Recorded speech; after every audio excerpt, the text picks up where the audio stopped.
O Filemon, wala pa rin bang laman ng lumang balon dyan sa bakanting lote? Baka mapagod ka ng gusto kung sa kabilang baryo ka pa mag-iigib ah. Wala pa rin po, Tiyo eh.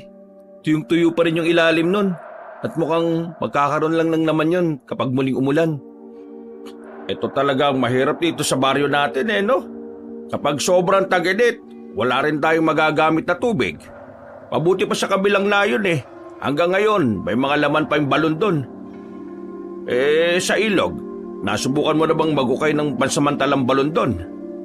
Kahapon po, pero hindi basa ang buhangin Kaya nasisiguro kung walang tubig doon. Ay nako, ang hirap talaga. Ano kayo nang gagawin natin? Alam nga namang magukay tayo rito ng bagong balon. Tsak na mag-aaksaya lang tayo ng pawis at oras natin. Susubukan ko na lang po sa kabilang baryo, Tiyo. Hindi bali ng malayo basta sigurado makakaigib ako ng tubig. Hindi naman siguro nila ipagdadamot ang kanilang tubig sa atin no? Abay oo naman. Grasya mula sa Diyos ang tubig kaya hindi dapat nila gagawin yan. Hindi nila alam kung anong karma ang maaaring bumalik sa kanila kapag naging madamot sila sa tubig. Sige po, bukas ng madaling araw po, aalis ako para magigib doon. Kapag ganitong oras kasi, pinipilahan ng mga tao yung balon Tsak na wala rin ako makukuha ng tubig. Maghihintay pa ako ng ilang oras bago mapuno yung sisidlan natin. Ay mabuti pa nga. Sabihan ko na lang si Santino na samahan ka. Puro laro lang naman yung inahatupag ng batang yun siya, mas maganda niyan siya ang pagbitbitin mo ng isang balde para mabanat yung butot kalamnan niya. Kayo po bahala, Tiyo. Ayos lang naman po sa akin kung mag-isa akong tutungo ron. Hindi ako natatakot sa daan. Basta, iba pa rin yung may kasama ka. Madaling araw kang aalis Hindi mo alam kung ano ang aabutan mo sa daan. Sa bagay po. O sige, Tiyo Nicasio. Sabihan mo na lang po siya at nang may makausap naman ako sa daan. O siya, sige. Ako nang bahala sa kanya. Magpahinga ka na ron at maaga pa kayong aalis kinabukasan. Ako nang kakausap sa pinsan mo. Sige po, Tiyo Nicasio. Mauna na po akong matulog sa inyo Pumasok si Filemon sa kanilang silid at naglatag na ng banig. Matapos niyang gawin yon, humiga siya at panandaliang nag-isip. Naalala niya ang kanyang mga magulang at bahagya siyang nakaramdam ng lungkot. Pero nang maisip niyang mapalad pa rin siya dahil kinukup siya ng kanyang tiyuhin, napangiti na lang siya. Alam niyang minahal din siya ng kanyang tiyuhin na parang tunay na anak. Kaya kahit na simpleng bagay lang ay bumawi siya. Kalaunan, nakatulugan niya ang pag-iisip sa mga ganoong bagay. Bandang 3:00 ng madaling araw nang magising siya, naabutan niyang nakaupo sa tapat ng bintana ang kanyang tiyuhin habang nagkakape. Ang aga naman ng gising niyo, Tiyo Ay oo, hindi kasi ako ganong nakatulog Kaya eto, nagkape na lang ako. Sige na, magtimpla ka na ron at gigisingin ko maya-maya si Santino. Mamaya na lang po pagkabalik namin para diretso na lang sa pag-aagahan. Ay, ikaw bahala. Sige, gisingin ko muna ang pinsan mo para naman may makakasama ka na sa pag-iigib. Sige po, Tiyo Nicasio. Ihanda ko na rin po yung sisidlang ng tubig na dadalhin namin. Mas maigi pa nga. Ay, sige na, sandali lang Nang pumasok sa kanilang silid si Tiyo Nicasio, pumunta na rin si Filemon sa kusina para ihanda ang sisidlan ng tubig at ang balding dadalhin ni Santino. Nang maihanda na niya ito, bumalik siya sa sala at hinintay roon si Santino. O ano Santino, handa ka na ba? Oo, Kuya Filemon. O tayo na. Baka kasi kung mga bandang 5:00 tayo aalis darating tayo dun sa kabilang baryo na marami nang nakapila sa balon. Mas mabuti pa nga ngayon na kayo umalis. Para naman bago mag 6:00 nakauwi na rin kayo rito sa bahay. Oo nga po, Tay. Ano kuya, tayo na. Mag-iingat kayong dalawa ha. Medyo maliwanag naman ang buwan Huwag na kayong magdala ng lampara. Opo, Tay. O sige kuya, alis na tayo. Kinuha ni Filemon at Santino ang kanilang mga dadalhing sisidlan at umalis na nga sa kanilang bahay. Binaybay nila ang daan patungo sa kabilang baryo. Habang naglalakad, naging panay ang pagkukwentuhan nilang dalawa. Natigilan lang sila sa pagkukwentuhan nang makaamoy sila ng mabahong amoy na katulad ng patay na daga. Dahil masukal ang bahaging dinaraanan nila, hindi nila kagad nakita kung ano ang naroon. Halika, alamin muna natin kung ano yung pinanggagalingan ng amoy na yun. Wag na kuya, baka kasi patay na daga lang naman yun eh. Sayang lang yung oras natin. Mabilis lang naman to. Sige, kung ayaw mo, hintay mo na lang ako dito. Ako na maghahanap ng kung anong hayop yung pinanggagalingan ng amoy na yun. Ayoko kuya, natatakot ako dito eh. Sige na nga, sama na lang ako. Basta huwag tayo magtatagal ah. Oo nga. Tayo na, Santino. Mukhang dyan malapit sa mga mayayabong na damo ng gagaling yung masangsang na amoy eh. Hinanap nila ang pinanggagalingan ng mabahong amoy na kanilang nalanghap. Makaraan ng ilang minuto, napako ang kanilang paningin sa bahaging tinatamaan ng liwanag ng buwan. May mga nakahandusay na hayop doon na sa inala nila ay mga kambing at baka. Wakwak ang kanilang mga tiyan at wala na ang kanilang mga laman loob. Nabubulok na rin ang mga yon. Kaya naisip nilang ilang araw nang naroon ang mga patay na hayop. Ang bao kuya. Kaya nga lintik na yan. Parang nasusuka ako. Tayo na nga. Bilisan natin kuya. Ay teka, ano kaya yung gumawa nun? Malaking ahas kaya o bayawak? Ewan ko pero malakas ang kutob ko na hindi ahas ang gumawa nun. Kung isang dambuhalang ahas ang may gawa nito, sana buong katawan ng kambing o baka yung kanyang nilunon eh. Eh ano kaya? Alam nga namang aswang, di ba? Ewan ko, di ko alam. Teka, tingnan natin sa bahagi ron. Parang may kumikinang eh. Oh, ano naman kaya yun? Halika nga, tingnan natin. Nilapitan nila ang bagay na kumikinang dahil sa liwanag ng buwan. Pagkarating nila roon, dinampot yun ni Filimon. Napag-alaman niyang pinagbalatan yun ng malaking ahas. Kaya binitiwan niya ito sa kaniyaya na si Santino na umalis roon. Tayo na, mukhang delikado tayo rito. Marahil tama ka. Malaking ahas ang ng biktima sa mga hayop na yun. Umalis na lang tayo, baka pati tayo mapagdiskitahan ng ahas. Sige kuya, umigib na lang tayo ng tubig at baka may makauna pa sa atin dun sa balon. Hinayaan ng dalawa ang mga nabubulok na bangkay ng hayop doon. Binilisan nila ang kanilang paglalakad hanggang sa makarating sila sa balon. Saktong kumukuha na sila ng tubig na may dumating na ibang tao para umigib. Nakipagkwentuhan sina Filimon doon at napag-alaman nilang may nakita rin silang patay na hayop na katulad ng nangyari sa kanilang nakita. Nang mapuno na ang sisidlan nila Filimon, nagpaalam na sila sa mga kasama nila roon at nagsimula na silang maglakad pa uwi. Kuya, posible kayang magkaroon ng katawang ahas ang aswang? Mukhang malabo kasi na mga laman loob lang ang kakainin nila eh.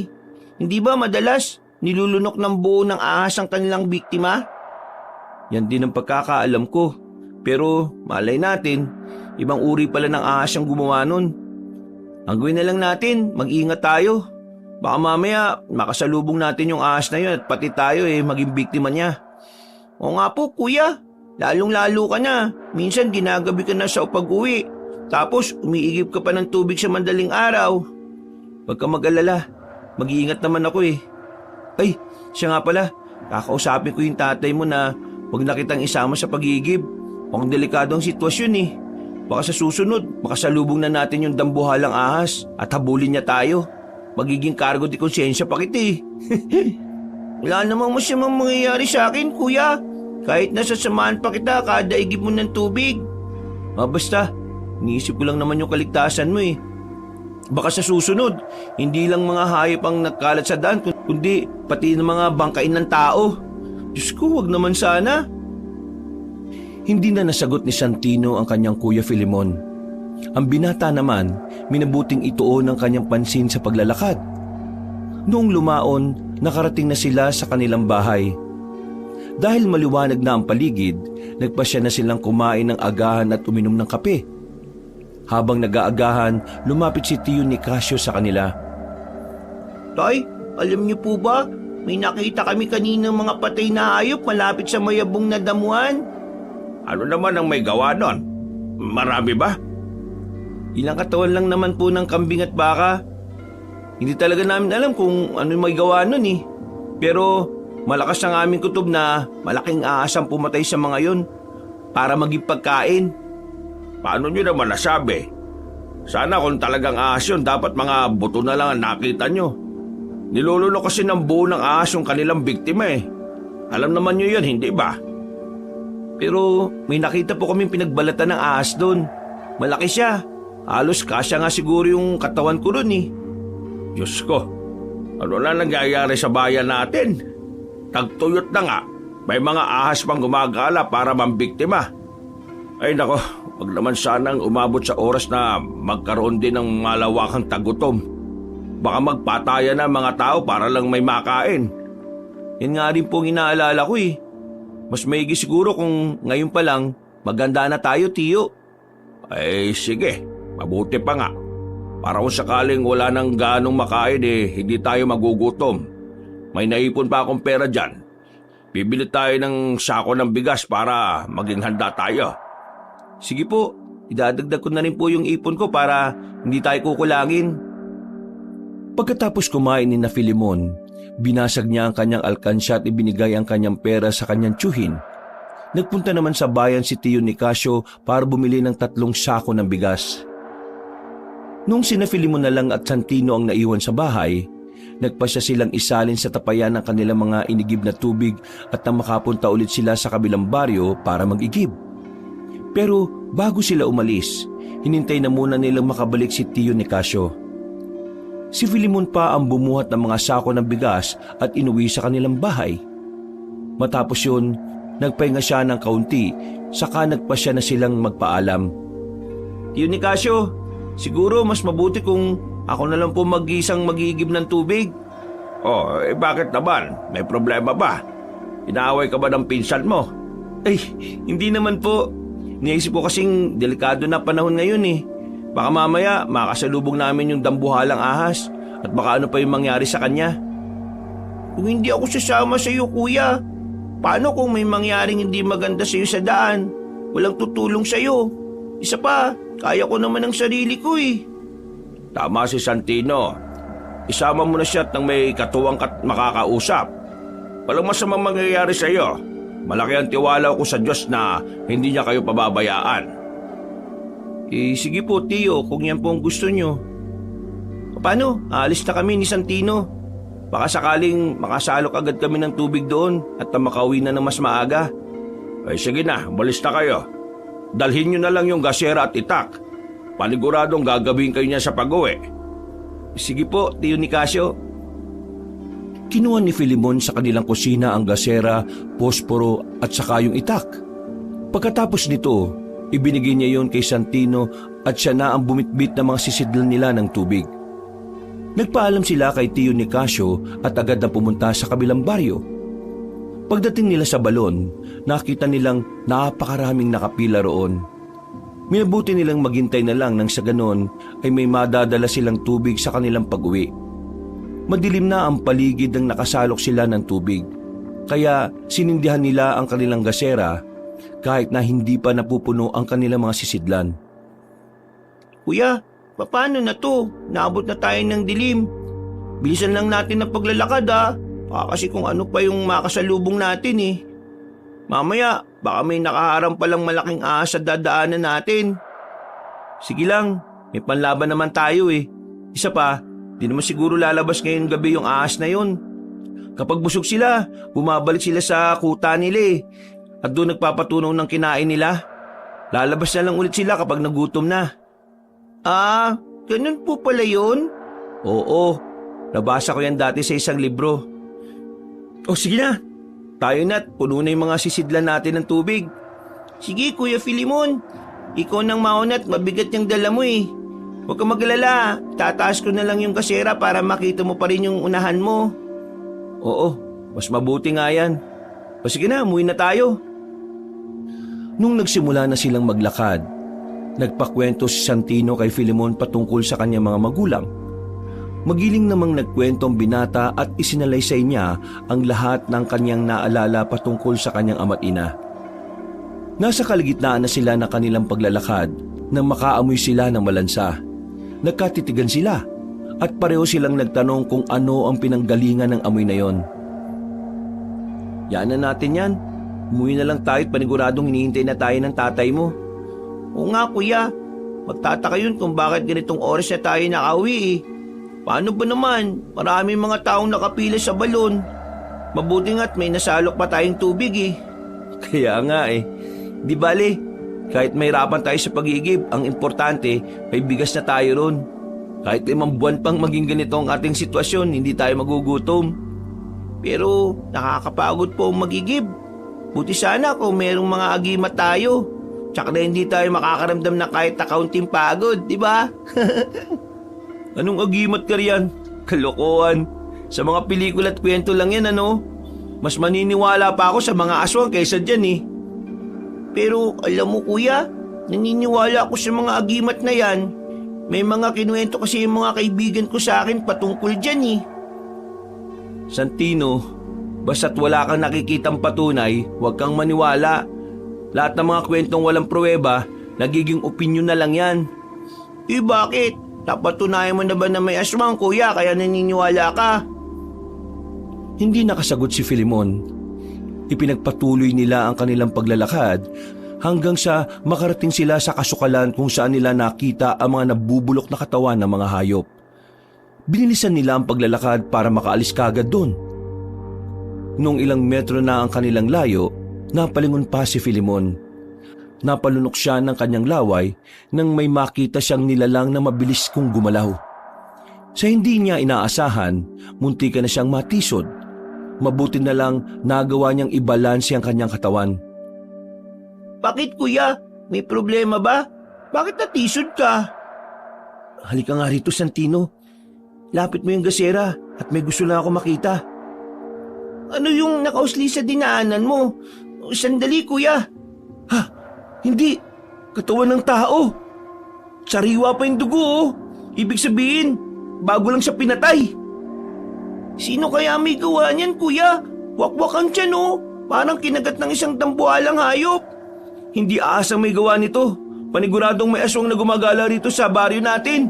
Tayo na, Santino. Kailangan na natin makauwi kagad. Maging si Santino ay nataranta dahil sa kanilang nakita. Ipinasukbit na sa kanya ni Filimon ang itak at nagsimula ulit silang naglakad. Habang papalapit sa kanilang baryo, naging panay ang paglinga nila sa paligid. Ano ba nangyayari sa iyo kuya? Hintay mo ako uy. Saka na natin pag-usapan yan. Bilisan mo na lang yung hakbang mo. Pagka-uwi natin, sasabihin ko kaagad sa tatay mo yung nakita natin. Kailangan may pagbigay nila sa mga kabaryo natin yung tungkol dun sa bangkay. Sige kuya, mas bibisan ko pa yung pagkakbang ko para naman hindi ako ganang mahuli sa iyo. Huwag ka na rin lumingon. Mamaya, baka kung ano pa yung makita mo riyan, mahirap na. Ipinagpatuloy nila ang kanilang paglalakad hanggang sa malapit na sila makarating sa kanilang baryo. Walang ano-ano, nagulat si Filimon nang makarinig siya ng boses ng isang lalaki. Malakas ang naging pagsigaw niya para manghingi ng tulong. Dahil malapit lang naman yun sa kanilang kinaroroonan. Narinig mo naman yun, hindi ba? Parang may humihingi ng tulong. Hindi kaya yan yung kasagutan ng misteryong patayan na nangyayari dito sa atin? Anong plano mo, kuya? Halika na. Sundan na muna natin yung ingay na yon. Kung hindi man natin mailigtas yung lalaki humihingi ng tulong, baka makita natin yung pumapatay rito. Ikaw bahala, kuya. Basta, kung malalagay tayo sa alanganing sitwasyon, tumakbo na lang tayo paalis, ha? Iwan na muna natin yung mga sisidlan ng tubig. Ano ka ba? Siyempre dadalhin natin. Mamaya mapagalitan pa tayo ni Tio dahil iniwan natin to. Alam mo namang pahirap ang makaigib ng tubig ah. Ay, oo nga pala. Makaraan ng ilang minuto, natigil ang pagsigaw ng lalaki. Dahil alam naman ni Filimon kung saan banda nanggagaling ang ingay, iniwan nila ang mga sisidlan ng tubig at binaybay nila ang pilapil para alamin kung ano ang nangyari sa lalaki. Nang matapos na silang dumaan sa pilapil, pumasok sila sa kusukalan. Dito banda tumigil yung pagsigaw ng lalaki, kaya mukhang malapit lang din siya dito. Halika Santino, pumunta tayo sa banda ron. Sige kuya, susunod na lang ako sa iyo. Teka, Naririnig mo ba yung mga kaluskos ng tuyong dahon? Oo, kuya. Bakit? Parang ahas ang may gawa nun ah. Baka nandito yung dambuhalang ahas. Huwag na tayo masyadong gumawa ng ingay at baka makaalarma tayo. Natahimik si Santino. Hinalughog nila ang bahaging malapit sa kanila hanggang sa may maamoy silang malansang samyo. Alam nilang dugo yun, kaya hinanap nila ang pinanggagalingan nito. Walang ano-ano, pareho silang natigilan nang makita nila ang katawan ng isang lalaki na nakahandusay sa lupa. Duguan siya at wakwak ang tiyan. Nung lapitan nila ang tao, napatitig na lang sa isa't isa sina Filemon at Santino. Parang kinigat ng kung anong dambuhalang hayop ang tiyan ng lalaki dahil sa forma ng sugat sa kanyang tiyan.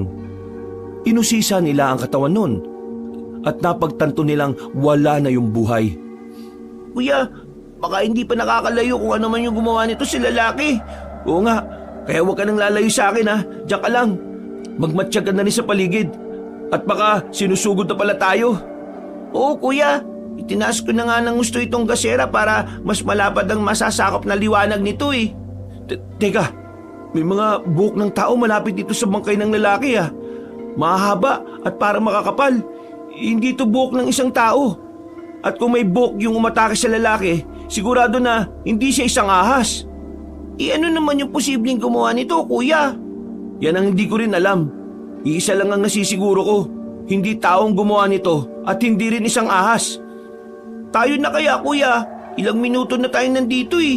Baka may magnakaw pa ng tubig na naiwan natin sa daanan. Teka, sandali lang. Huwag muna tayong umalis. Tumimik ka nga muna at magmatsyag tayo sa paligid. Sinunod ni Santino ang sinabi ni Filemon. Habang nagmamatsyag sila sa paligid, naging panay ang lingon ni Filemon.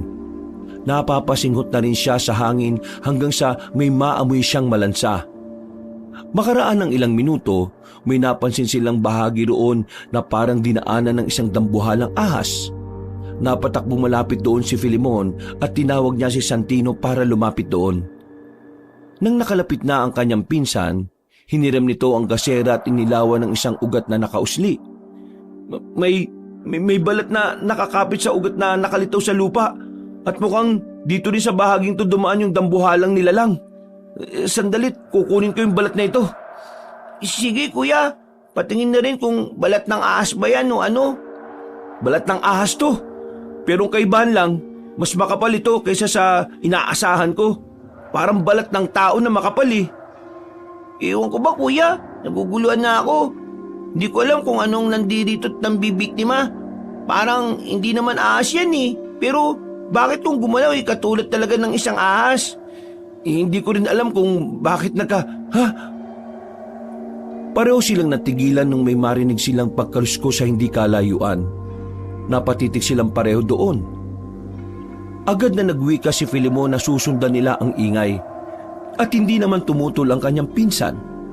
Sinundan nila ang naririnig nilang ingay hanggang sa nakalayo na sila sa katawan ng lalaki. Nasa kalagitnaan na sila ng kanilang paglalakad nang may makita silang kumikinang sa hindi kalayuan. Nung una, inakala nilang baka kung anong hayop yon.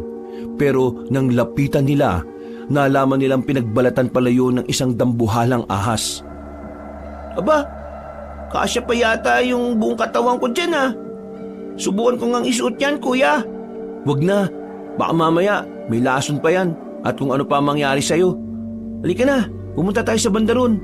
Doon patungo yung daanan na parang naging daanan ng ahas eh. Ikaw ang masusunod, kuya. Tayo na. Teka, parang papunta sa paanan ng bundok tong dinaanan ng ahas na to ah. Anong pinaplano mo ngayon, Kuya Filemon?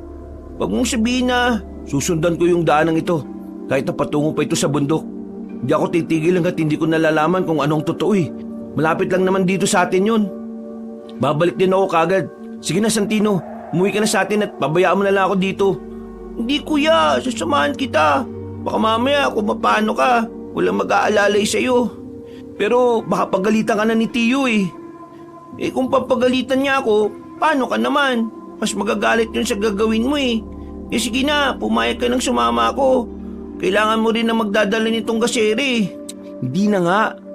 Lumitaw na yung buwan sa silangan no? Basta, magkasama tayong umalis ng bahay, magkasama din tayong uuwi. Sa ayaw at sa gusto mo, sasama ako sa'yo. Ay naku, ikaw na nga bahala. Basta huwag kang magiging malikot doon ha. Mamaya, maingkanto pa tayong dalawa dahil sa kalikutan mo. Huwag kang mag-alala kuya, magpapakabait ako. O sige, tayo na. Baka makalayo pa yung gumawa ng kaluskus na narinig natin. Malapit na nating malutas ang hiwagang to. Kaya hindi na natin dapat pampalagpasin to. Dahil sa sobrang kuryosidad na magpinsan, sinundan ni na Filimon at Santino ang dinaanan ng ahas. Habang naglalakad sila, naging alerto sila sa kung anumang posibleng humarang sa kanilang daraanan. Wala naman silang ibang narinig sa loob ng gubat na yon, kung hindi ang mga huni ng kulisap. Dahil lumihina na ang pagkaluskos na kanilang narinig, nagkaroon sila ng duda na baka nakalayo na ang aswang. Gayunpaman, nagpatuloy pa rin sila sa pagsunod dito hanggang sa tuluyan na silang nakarating sa paanan ng bundok. Malayo na tayo sa baryo natin. Mukhang mahirapan na tayong makahingi ng tulong kung sakali. Huwag ka matakot. Wala namang masamang mangyayari sa atin dito eh. Pag-ingat naman tayo, tsaka pagdasal na lang tayo. Sana nga Kuya Filimon, baka kasi kung huwag kang mag-isip ng negatibo. Tayo na. Mukhang malapit na tayo sa hinahanap natin. Nawala na yung pagkuluskus eh. Pero kahit papano, may mga damo namang nakahiga. Kaya malalaman pa rin natin na naging daanan yun ng hayop. Ayun kuya, mukhang doon banda dumaan yung sinusundan natin. Sandali, makiramdam muna tayo. Parang may naririnig akong nag-uusap eh. Baka ibang tao to. Ano kaya kung yan na muna yung tingnan natin? Panigurado malapit na sila rito. Pwede rin naman. Tayo na. Baka mamaya nasa panganib na rin pala sila. Kailangan nila ng tulong natin. Ihanda ko na lang tong itak para kung sakaling may aatake talaga, may panlaban tayo. Sige Kuya Filimon, mas mabuti pa nga. Hinalugog nila ang buong gubat doon. Dahil nasa paanan sila ng bundok at maraming mga ligaw na mababangis na hayop, naging maingat ang magpinsan sa kanilang paglalakad. Nasa kalagitnaan na sila ng kanilang paghahanap sa nagkukwentuhan nang may makita silang bato roon na halos kasing laki ng kanilang bahay. Pareho silang kinutuban na doon nagmumula ang pag-uusap, kaya marahan silang tumakbo palapit sa bahaging yon. Patayin mo na yung gasera para hindi tayo mahalata. Tumatama na rin naman dito yung liwanag ng buwan eh. Sige kuya, gagawin ko yan. Maging alerto ka rin ha. Hindi natin alam kung ano nandyan. Baka mamaya, mga aswang pala yung nag-uusap sa likod ng malaking bato na yan. Habang papalapit sila roon, napansin nilang garalgal ang boses ng mga nag-uusap. Nakaamoy na rin sila ng kakaibang lansa at parang sobra pa yun sa amoy ng isang ahas. Sinubukan nilang tingnan ang anino ng mga naroroon, pero parehong nagtaka sina Filimon at Santino nang makita nilang parang may dalawang anino ang malaking sanga na naroon. Nung tuluyan na silang nakalapit sa likuran ng malaking bato, narinig nila ang pag-uusap ng mga naroon. Sinabi ko naman sa iyo na huwag sa pinakamalapit sa baryo. Alam naman pupunta ako sa mga kabilang probinsya. Marami naman pagkain dito. At parang wala nga silang pakialam dun eh. Kahit na, inisip mo na lang sana yung kaligtasan natin. Mamaya, pati mga magiging anak natin baka mapahamak dahil sa ginawa mo. Huwag mo na nga akong sisihin. Pareho naman tayong nabubusog ah. Natatakot lang ako para sa ating dalawa.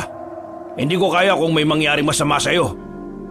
Tayo na lang natitira sa lahi natin at kailangan hindi natin sila biguin. Hindi mangyayari yan. Hanggat may pagkain tayo, hindi tayo manghihina. Mas madali tayo makakapagparami. Hindi na nga ako makapaghintay na mapipisa yung itlog ko na nasa kabilang bahagi ng bundok na to. Basta. Kailangan pa rin natin mag-ingat. Mamaya baka may mga tao tayo makaharap na meron palang kakayahan na labanan tayo. Oo na Romulo. Busog pa naman tayo hindi ba? Magpalimig na muna tayo at hintayin nating mapisa yung isang anak natin. Kapag nangyari yun, mahihirapan ng mga tao na patayin tayo. Tama ka riyan Hernanda. Sige na, magbilad na lang muna tayo sa liwanag ng buwan para mas maging malakas tayo. Nang makarinig na sina Filimon at Santino ng pagkaluskos na papalayo, nagkaroon sila ng lakas ng loob para silipin at alamin kung sino sina Hernanda at Romulo. Pagkasilip nila roon, Parehong napako ang magpinsan sa kanilang pwesto. Hindi nila inakala na ang kanilang masasaksihan ay higit pa sa kanilang iniisip. Nakita nila ang dalawang nilalang na papalayo sa malaking bato. Parehong may katawan ng ahas sa mga yon. May mga kamay sila at isa sa kanila ay may mahabang buhok. Nagkatitigan na lang ang magpinsan dahil sa kanilang nakita. Walang ano-ano, tumigil ang nilalang na may mahabang buhok. Lumingon siya sa kanilang pinanggalingan at napasinghot sa ere. Hindi sila ahas, hindi rin sila mga tao. Ano kaya ang mga yan, kuya? Hindi ko rin alam eh. Iisa lang ang nasisiguro ko. Napansin na nila tayo at pareho tayo nanganganib. Ano pang hinihintay mo? Tayo na! Tumakbo na tayo pauwi! Sige kuya, kailangan hindi nila tayo mapansin. Kapag nangyari yon, hindi na tayo makakauwi ng buhay.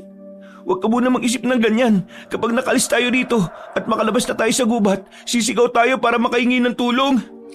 Kuya Filemon, may mga kaluskos na papalapit sa atin dito. Mukhang silang dalawa na yon. Diyos ko, anong uri ng demonyo itong nakasagupan natin? Ayaw ko pa sanang maniwala pero base sa narinig natin, sigurado mga aswang sila. Nakakatakot na uri ng aswang. Kaya kailangan natin makalis dito. Hindi dapat nila tayo mahuli at maging pagkain. Binilisan nila ang kanilang pagtakbo. Lalo pat alam nilang hinahabol sila ng mga nilalang na yon. Para hindi sila madaling mahuli, tinakbo nila ng paekis-ekis ang daan. Nasa kalagitnaan sila ng kanilang pagtakbo nang matigilan si Santino. Oh, may problema ba? Bakit na biglang tumigil? Napagod ako, kuya. Pakiramdam ko, sasabog ang puso ko. Ang sakit. Naku, kailangan makalis na tayo rito eh. Malapit na yung mga umahabol sa atin. Mukhang hindi ko na kaya, kuya. Sige na, iwan mo na lang ako dito. Ikaw nang bahala kay Itay, ah. Hindi, sabay tayo nga alis dito ng buhay. Hindi kita pababayaan. Halika na! Upang madali niyang maisama si Santino, nagpasya si Filemon na kargay nito sa kanyang likod. Alam niyang mas magiging mabagal ang kanilang pagtakbo, pero hindi kaya ni Filemon na iwan doon ang kanyang pinsan. Maraming salamat, Kuya Filemon. Hindi mo ko iniwan doon. Walang anuman, Santino. Hindi ko maatim na iwan ka ron. Alam kong habang buhay kong sisisihin ang sarili ko kapag ginawa ko yun. Pero paano kung pati ikaw mapahamak? Hindi mangyayari yan. Makakaligtas tayo rito. Sige na, kumapit ka na lang na mas bilisan ko ang pagtakbo.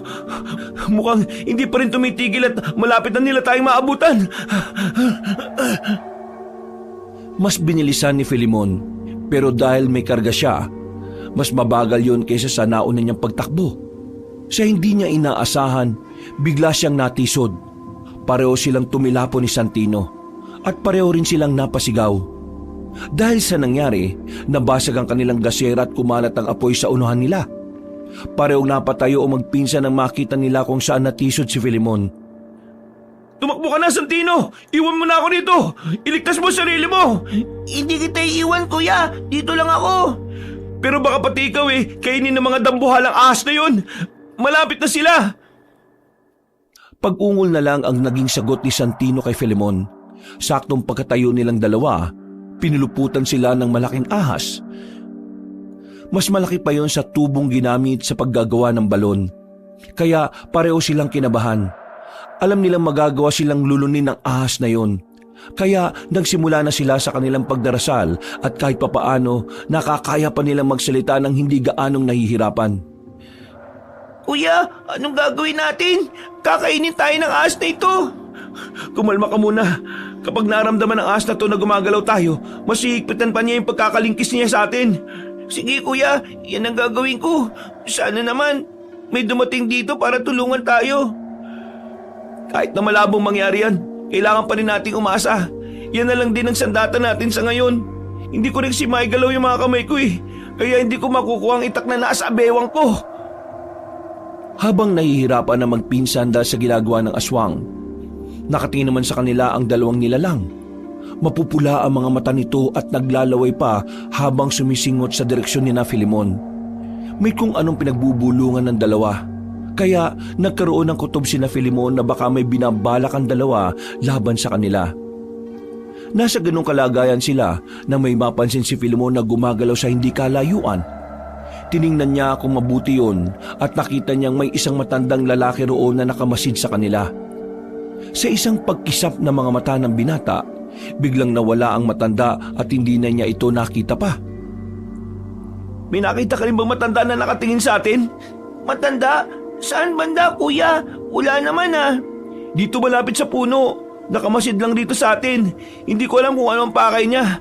Pero parang may gusto siyang ipaiwatig sa akin eh. Yun nga lang, bigla rin siyang nawala. Sino naman kaya yun? Baka isang engkanto yung kuya. Hindi ko alam. Pero sana siya na yung maging susi para makalis tayo sa sitwasyon na to. Kahit papaano, nagkaroon ng pag-asa ang magpinsan. Iginala ulit ni Filemon ang kanyang paningin sa paligid at inalam kung naroroon pa rin ang matanda. Walang ano-ano, nilawayan sila ng malaking ahas. Kaya napaduwal na lang sina Filemon at Santino dahil sa lansanon.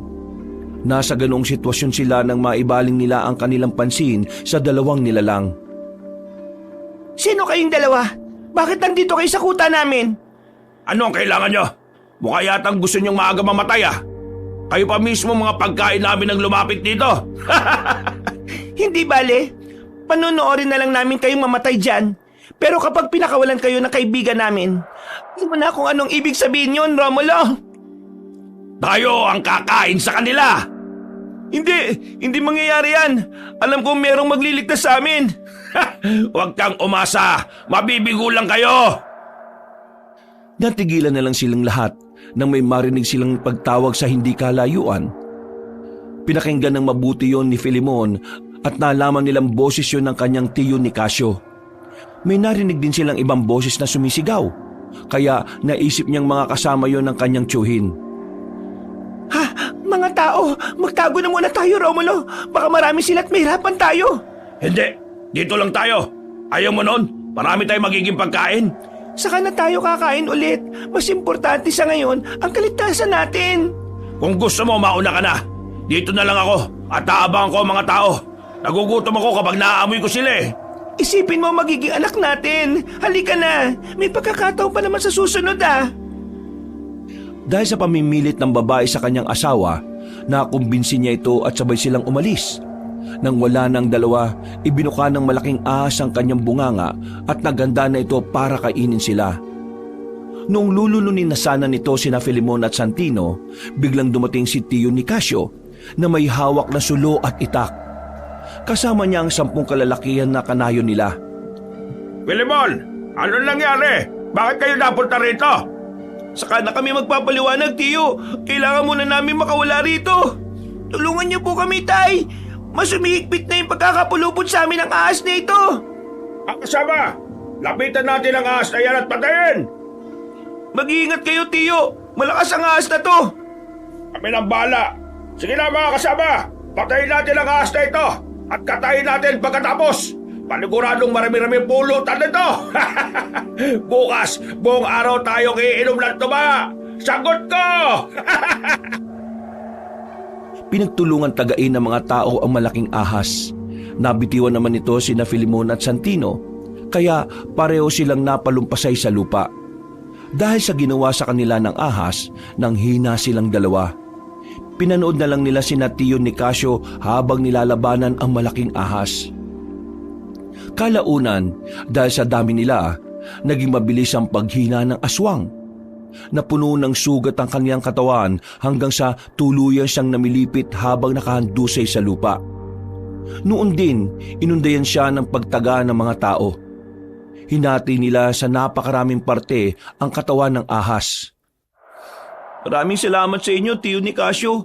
Kung hindi dahil sa inyo, baka nasatyan na kami ng malaking ahas na yan. Teka, bakit pa nga ba kayo napadpad rito? Ano nangyari? May sinundan po kasi kami rito. Nakala namin na ang malaking ahas yun. May nakita kasi kaming kaninang bangkay ng tao tapos wala mga laman loob. Nang may marinig kaming kaluskos at may nakitang daanan ng ahas patungo dito, hinanap namin yun. Pero higit pa sa ahas ang nakita namin rito, muntikan na rin nila kaming mabiktima. Anong ibig yung sabihin dalawa na higit pa sa ahas? Anong nakita nyo dito sa paanan ng bundok? Hindi sumagot kagad ang dalawa. Napako ang kanilang paningin sa hindi kalayuan. Ilang sandali pa, Itinuro ni Santino ang bahaging pinagmamasdan nila. Napanganga na lang si Tio Nicasio nang makita nila ang dalawang malaking ahas na ang kalahating katawan ay sa tao. Magkasama! Mga aswang yon! Mga buraw-buraw! Anong gagawin natin, Tiyo? Lalabanan natin sila. Ang mga kagaya nila ay hindi dapat naninirahan dito sa bundok. Delikado para sa atin ang kanilang presensya. Pero malalakas sila at mababangis. Oo nga't malakas sila. Pero marami tayo. Kakayanin nating matalo ang mga buraw-buraw na yan. Napatango na lamang si Filemon habang pinagmamasdan niya ang mga papalapit na mga nilalang. Doon niya naisip na may mga ganong uri pala ng aswang. Kinabahan siya sa kung anumang posibleng mangyari. Pero sinikap niya ang makatayo at hinugot ang kanyang itak. Maganda kayo. Filemon, protektahan mo ang pinsan mo kahit ano pa man ang mangyari. Sige, Tio Nicasio. Hindi ko pababayaan si Santino. Santino, dito ka pumeso sa likod ko. Nandyan na ang mga buraw-buraw. Huwag kayong panghinaan ng loob. Kaya natin sila. Anong gagawin namin? Baka mahirapan tayong patayin ng mga aswang na yan. Sikapin natin pugutan sila ng ulo. Isa yan sa paraan para mapatay ang mga buraw-buraw. Kung sa katawan nila tayo tataga, kusang hihilom lang ang kanilang sugat. Sige, Tio Nicasio. Nang makalapit na sa kanila ang dalawang aswang, nakipaglaban sila sa mga ito. Ilang beses nilang sinubukang tagain ang mga buraw-buraw.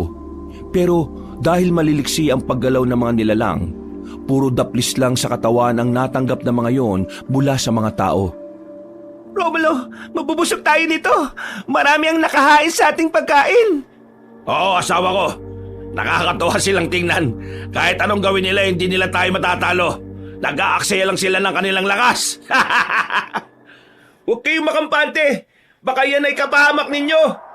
Aba, nagtatapag-tabakan ka na ngayon ha, dahil may kasama ka. Kanina parang maiihi ka na sa salwal eh.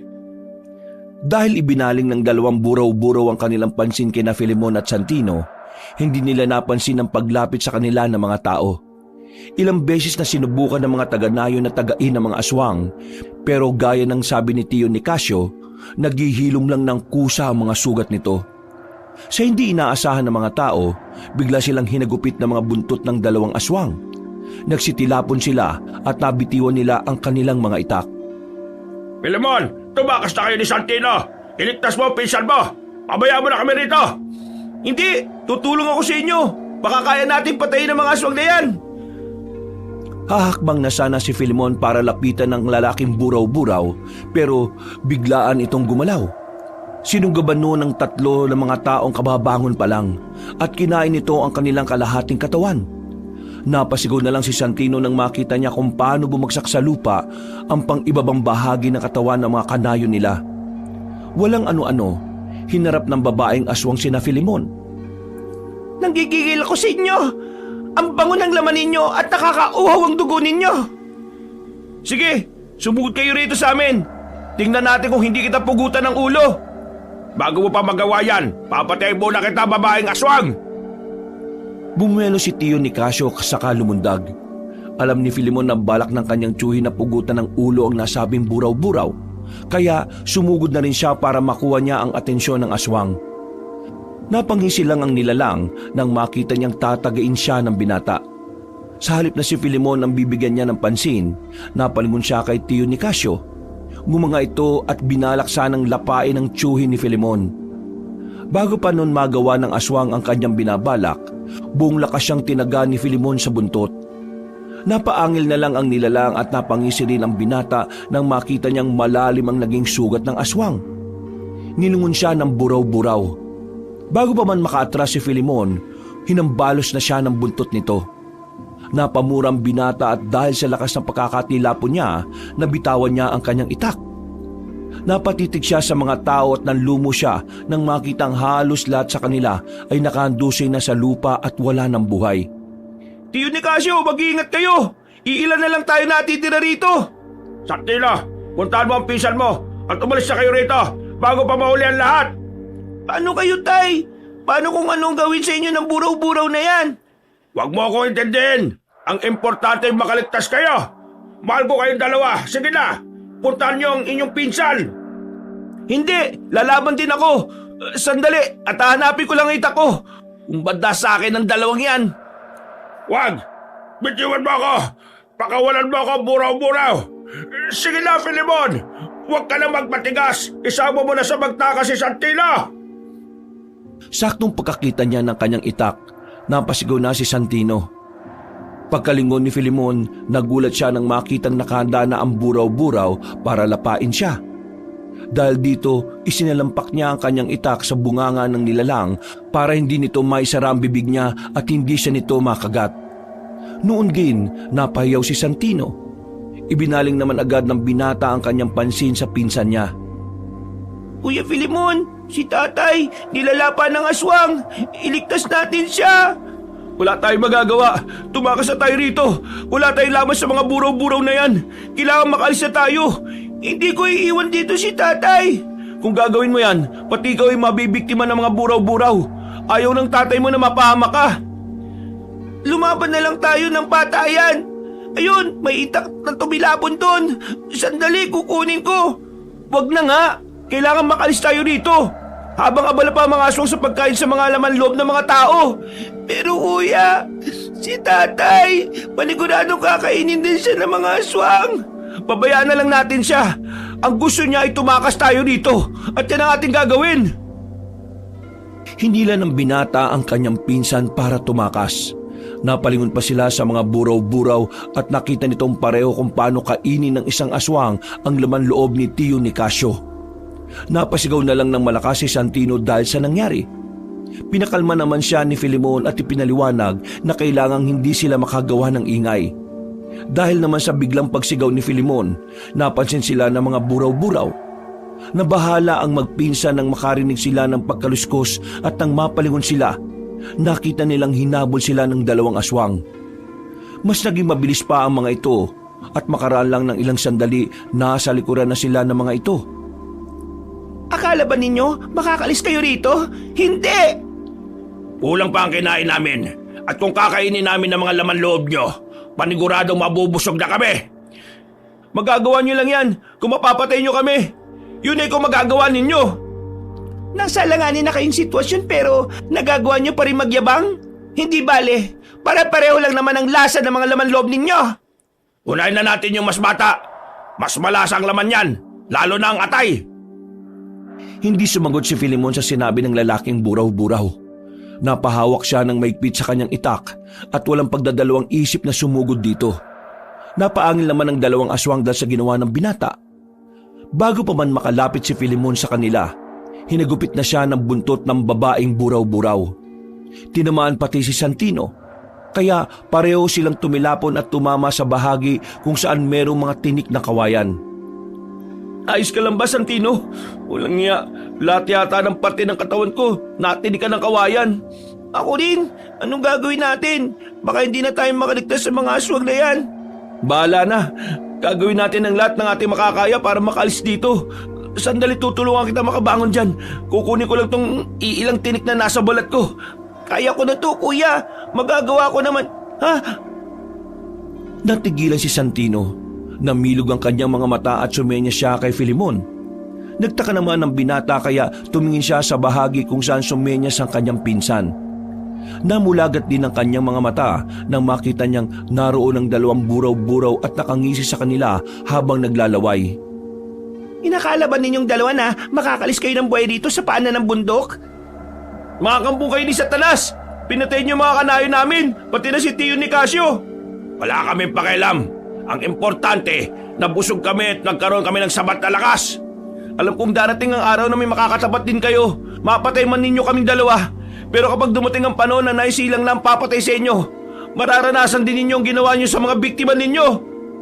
Bago mangyari ang sinasabi mo, ubus na ang mga tao dito sa buong bayan at mananatiling salita na lang ang mga binanggit mo. Pagkawika ng babaeng aswang, humanda sila para atakihin sina Filimon. Sumenyas naman ang binata sa kanyang pinsan na kumuha ng dulong bahagi ng kawayan na makakaya niya at merong maraming tinik. Napatango naman si Santino. Pagkaraan ng ilang sandali, sinubukan silang sunggaban ng dalawang buraw-buraw. Pagkagat ng aswang kay Filimon, agad niya itong pinalo gamit ang matinik na dulo ng kawayan. Tinamaan ang buraw-buraw at nagawa siya nitong bitiwan. Nang makita naman ng binata na nahihirapan ng kanyang pinsan, dumampot siya ng bato at binto ang aswang. Nabitiwan noon si Santino, kaya gumapang agad sila para makaalis sa bahaging yon. Saktong pagkalabas nila, aatakin sana ulit sila ng mga buraw-buraw, pero biglang natigilan ng mga buraw-buraw at napatitig sa bandang likuran ni na Filimon. Nagulat naman ang magpinsan, pero bago pa sila makapagsalita, binalot sila ng makapal na usok. Anong nangyari? Anong gagawin mo sa amin? Kumalma lang kayo. Huwag kayong matakot. Nandito ako para tulungan kayo. Ang mga buraw-buraw, baka nasa paligid pa natin sila. Baka muli silang sumugod sa atin. Teka, sino ka ba? Ako si Tandandoro. Isa kong ermitanyong nakatira sa bundok. Huwag kayong matakot. Nailigtas ko na kayo mula sa mga buraw-buraw. Mabuti na lang talaga't nagawa ko kayong abutan. Nasaan na sila? Bakit naglaho sila at napuno ng usok ang paligid? Hindi sila nawala. Ang katotohanan, tayo ang nawala sa kanilang paningin. Ang nakita niyong usok kanina ay epekto ng aking sinambit na orasyong tagabulag. Kung hindi ko ginawa yon, baka inatake nila kagad tayo. Kaya ba bigla silang natigilan? Oo, siguro nagulat sila dahil nawala kayo sa kanilang harapan. Tayo na, habang hindi pa nawawala ang pisa ng aking tagabulag. Saan po tayo pupunta ngayon, Tandandoro? Oo nga po, paniguradong hanapin kami ng mga buraw-buraw na yun. Teka, si tatay nga pala, may pag-asa pa bang makuha namin ng bangkay niya? Dadaling ko kayo sa aking kuweba. Doon, ligtas kayong dalawa. Huwag na ninyong naisin pang balikan yon. Mapapahamak lang kayo at baka mahuli pa kayo ng mga aswang. Matalas ang kanilang pang-amoy. Ang importante sa ngayon, Santino, ligtas na tayo. Ay, siya nga po pala, Tandandoro. Ako po si Filimon. Ako naman po si Santino. Paano ba kayo napunta rito? Alam ba ninyo na delikadong lugar na ito? Maliban sa mga masasamang engkantong nakatira rito, tahanan din ito ng mga buraw-buraw. Sinundan po kasi namin sila eh. Kala namin kasi ahas lang ang gumagapang palayo at gumagawa ng bakas na daan. Yung pala, mga aswang na. Saan po ba nagmula ang mga buraw-buraw na yan? Hindi namin nakalaing may mga ganyang aswang. Ang totoo niyan, nagmula mga buraw-buraw nung isinumpa ng isang mambubunaw ang mag-asawang aswang dahil kinain ng mga ito ang kanyang anak. Mambubunaw? Ano naman po yun? Ang mambubunaw ay mangkukulam na ang ginagamit para manakit ng tao ay mga ahas. Nang naisumpa pa ng mangkukulam ang mag-asawa, nagkaroon sila ng kambal na anak na babae at lalaki.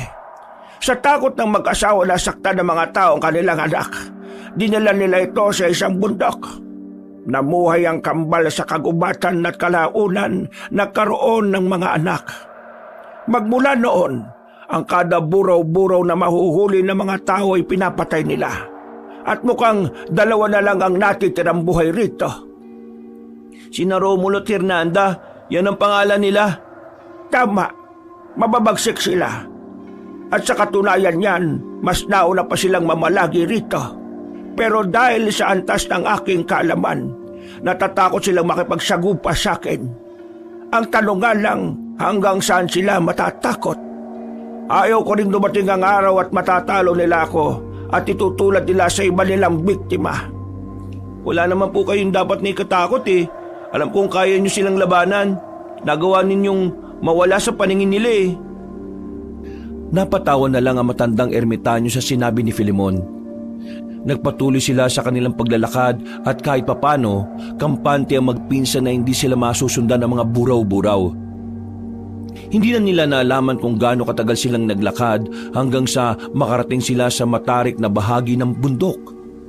Humakbang si Tandandoro at nang medyo nakalapit na siya sa malaking bato na naroon, ikinumpas niya ang kanyang kamay. Sa isang pag-isap ng mga mata ni na Filimon, gumalaw ang bato at nagkaroon ng lagusan doon. Maaari na kayong pumasok sa aking kuweba. Halina kayong dalawa. Ang galing! Paano niyo nagawa yun? Oo nga po, kung tutusin, napakabigat ng batong yan ah. Kahit 3 tao siguro magtulong-tulong, mahirapan na paggalawin yan. Hindi naman ganon kakomplikado. Ginamitan ko lang ng orasyon ni San Cristobal. Isa pa, buhay ang batong yan at may mga gabay ng engkantor yan na nagsisilbi na ring bantay ko rito. Tayo na. Napanganga na lang ang magpinsan dahil sa mangha. Hinawakan pa nila ang malaking bato at sinubukang itulak, pero hindi man lang ito gumalaw kahit kaunti. Dahil sa ginawa nila, nauna nang pumasok ang ermitanyo. Sumugod na rin ang magpinsan sa kanya. Nung makapasok na sina Filemon at Santino, mas namangha sila nang makita nila ang mga kumikinang na bato roon na nagsisilbing liwanag sa loob ng kuweba. Ang ganda! Ano po yan, Tandang Doro? Mga simpleng bato lang yan na may kung anong mineral na nakapaloob, kaya nagliliwanag. Gaya ngayon, hindi ko na kailangan ng sulo rito. Maliwanag na ang buong tirahan ko. Ibig niyo pong sabihin, ito ang naging bahay ninyo? Aba oo, matagal na panahon na mula nung dito ako tumira. Dito ko na rin nahubog palalo ang aking kakayahan bilang isang ermitanyo. Patawad po, Tandang Doro. Pati kayo inadamay sa gulong to. Pasensya na po kayo riyan kay Santino Maraming tanong eh. Ano ka ba, Filemon? Natural lang naman yan sa mga bata.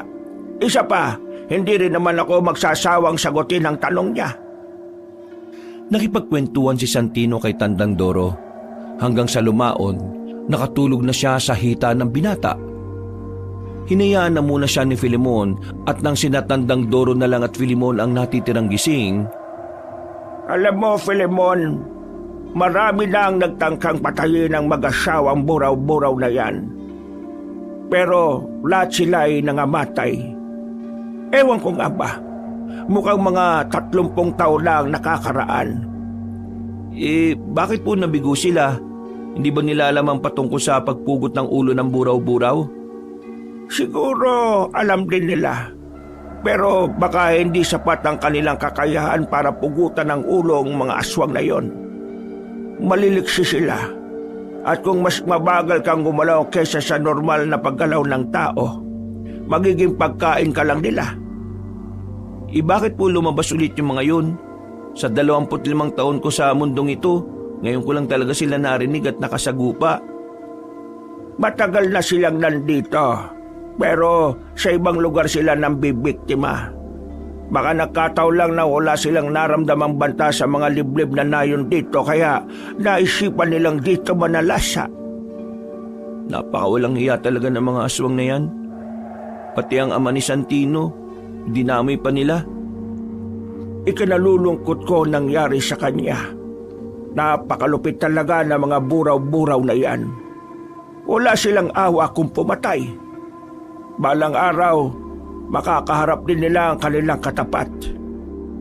Kapag nangyari yun, wala nang matitirang lahi ang mga... Teka, may narinig ako patungkol sa itlog ng buraw-buraw. Nayon sa kanila malapit na mapisa. Isa pa yan sa inaalala ko. Kung kaya ko lang sanang labanan ng harapan ng mga aswang na yan, hindi ako magdadalawang isip na ubusin sila. Bakit hindi po ninyo hinanap yung tao na posible makapatay sa mga aswang na buraw-buraw? Sa totoo lang, nahanap ko na. Kailangan ko lang siyang sanayin para mas maging magaling sa pakikipaglaban. Kung ganun po, puntahan natin siya. Nakahanda rin naman akong tumulong kung sakali Hindi na kailangan, Filemon. Ano pong ibig niyong sabihin, Tandang Doro? Hindi ko na siya kailangang panghanapin dahil kasama ko na siya ngayon. At ikaw yon, Filemon. Ako? Paano po naging ako ang hinahanap niyo? Nararamdaman ko ang kabutihan mo at ang kagustuhan mong ipagtanggol ang mga naaapi. Alam kong biglaan ang pagsabi ko sa iyo nito pero kung hindi ka pa handa, maghihintay na lang ako. Hindi naman po sa ganon. Medyo nag-aalangan lang ako. Kasi baka hindi ko makakaya yung mga buraw-buraw na yun Malalakas sila at maliliksi. Kayang-kaya nila akong patayin ng mabilisan kung gugustuhin nila. Huwag kang mag-alala. Kahit na malakas sila, kaya ko naman silang sabayan. Sandali lang at may kukunin lang ako sa supot ko. Ano ba yan, Tandang Doro? Ito ang mutyang kuko ng isang dambuhalang ahas. Sa aking palagay, malapit nang mag-100 taon ng edad ng ahas na pinagkulan nito. Nahuli ito ng mga katutubo at pinagpasapasa nila ang kukong ito hanggang sa makarating na sa akin. Ididikit mo lang yan sa pusod mo at itatali. Paniguradong makakaroon ka ng karagdagang lakas at liksi na kagaya ng isang ahas. Hindi ka rin madaling dapuan ng sakit hanggang nasa sayo ito. Hindi ko po siguro matatanggap yan. Hindi ako karapat-dapat sa mutya ng kuko ng isang dambuhalang ahas, Tandang Doro. Paano mo naman nasabi? Hindi ang kahit na sino ang makakapagdikta kung sino ang karapat-dapat para sa isang mutya. Ang Diyos lang ang nakakaalam. Kaya, sige na, tanggapin mo na ito. Magagamit mo ito kapag nakasagupa mo na mga buraw-buraw na yon. Sige nga po, kukunin ko na yan. Maraming salamat po, Tandang Doro. Walang anuman. Teka, ito pala ang pantali na pwede mong magamit. Idikit mo na yan sa iyong pusod. Sige po, gagawin ko yan ngayon mismo. Bukas, kung handa ka na, magsasanay tayo para mapagandaan mo ang mga buraw-buraw. Pero sa ngayon, mas maigi kung pakiramdaman mo muna ang mutya mo. Opo, Tandang Doro. Parang may kuryente na nga pong dumadaloy sa buong katawan ko eh. Parang inaantok ako.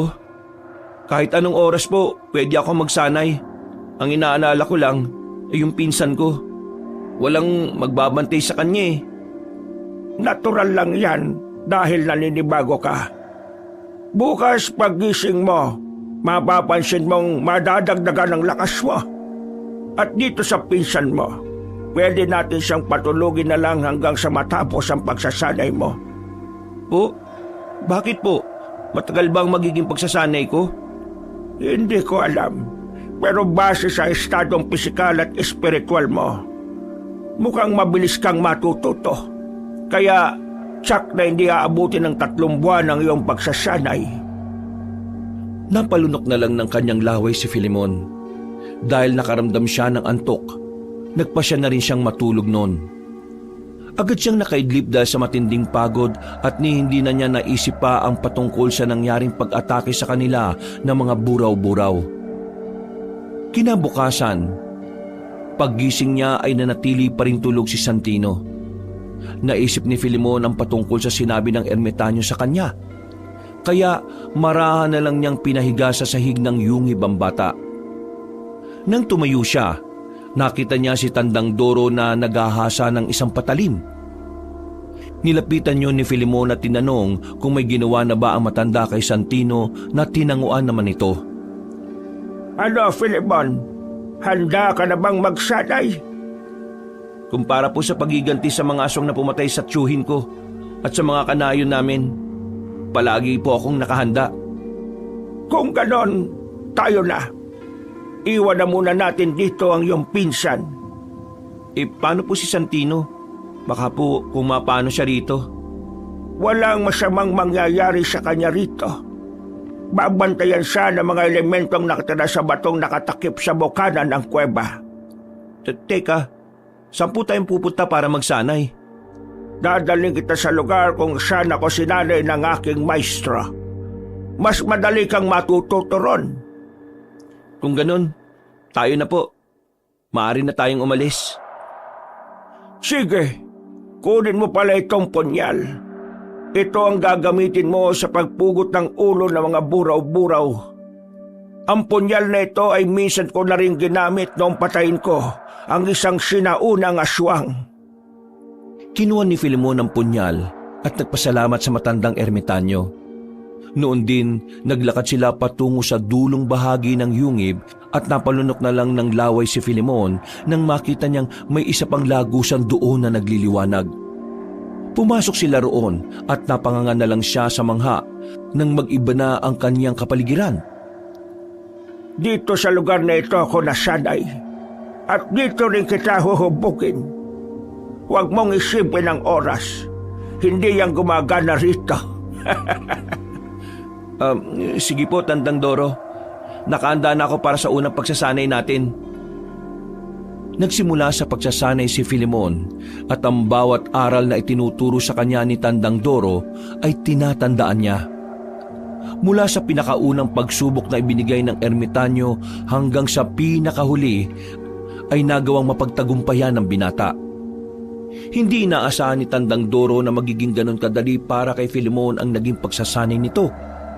Ang inakala niyang pagsasanay na aabot ng mga 3 buwan, nagawang makabisa ng binata ng humigit kumulang 3 araw lang. Bago pa man sila umalis sa nasabing lugar, niyaya ng ermitanyo si Filemon na pumunta sa isang batis kung saan malagkit ang tubig. Hindi naman tumanggi ang binata at sumama na siya sa matanda. Habang naglalakad, Pambihira ka. Nagawa mong matapos ang pagsasanay sa maikling panahon. Ibig sabihin, talagang handa na ang iyong pisikal at espiritual na katawan para harapin ang mga buraw-buraw. siguro nga po handa na ako. Wala akong ibang iniisip kung hindi ang mga taong pinatay ng mga aswang na yun eh. Tuwing ipipikit ko rin ang mga mata ko, mukha ni Tio Nicasio na nagmamakaawa ang nakikita ko. Talagang napakalupit ng mga aswang na yon. Hindi bale, dahil handa ka na at nasa iyo na ang mutsa ng kuko ng dambuhalang ahas. Paniguradong magiging madali na para sa iyo ang talunin ng mga yon. Sana nga po, Tandang Doro. Kailangan matapos na ang lahat ng ito para bumalik na sa normal ang buhay namin. Kawawa ang pinsan ko.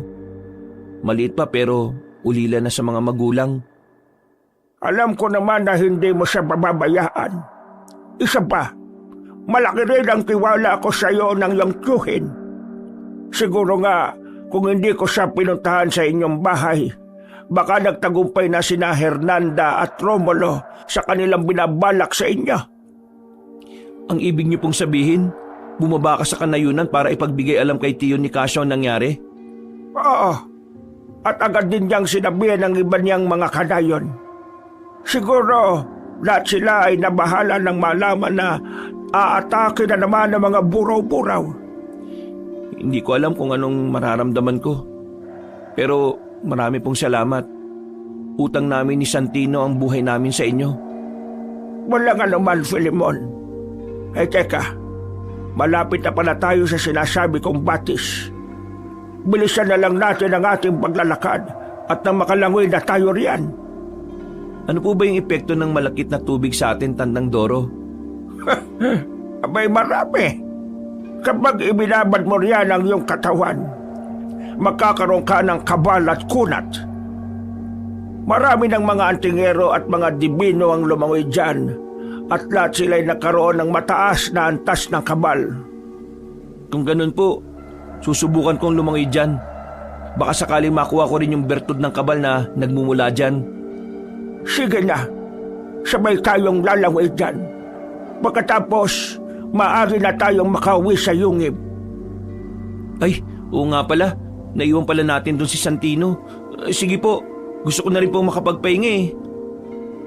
Nang makalapit sila sa batis, naligo sila roon. Lumangoy sila ng halos 15 minutos at nagpa siya na ring umahon sa tubig.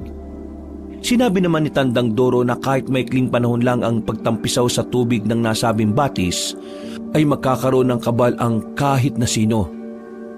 Tayo na. Umuwi na tayo at nang makapagpahinga ka. Siya nga pala, sa susunod na araw, kabilugan na ng buwan.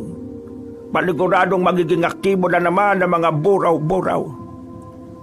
Huwag lang silang magkamali na magpapakita sa akin. Hindi ko sila ayaang mabuhay pa. Ang mga kagaya nila, nararapat lang na maging alikabok.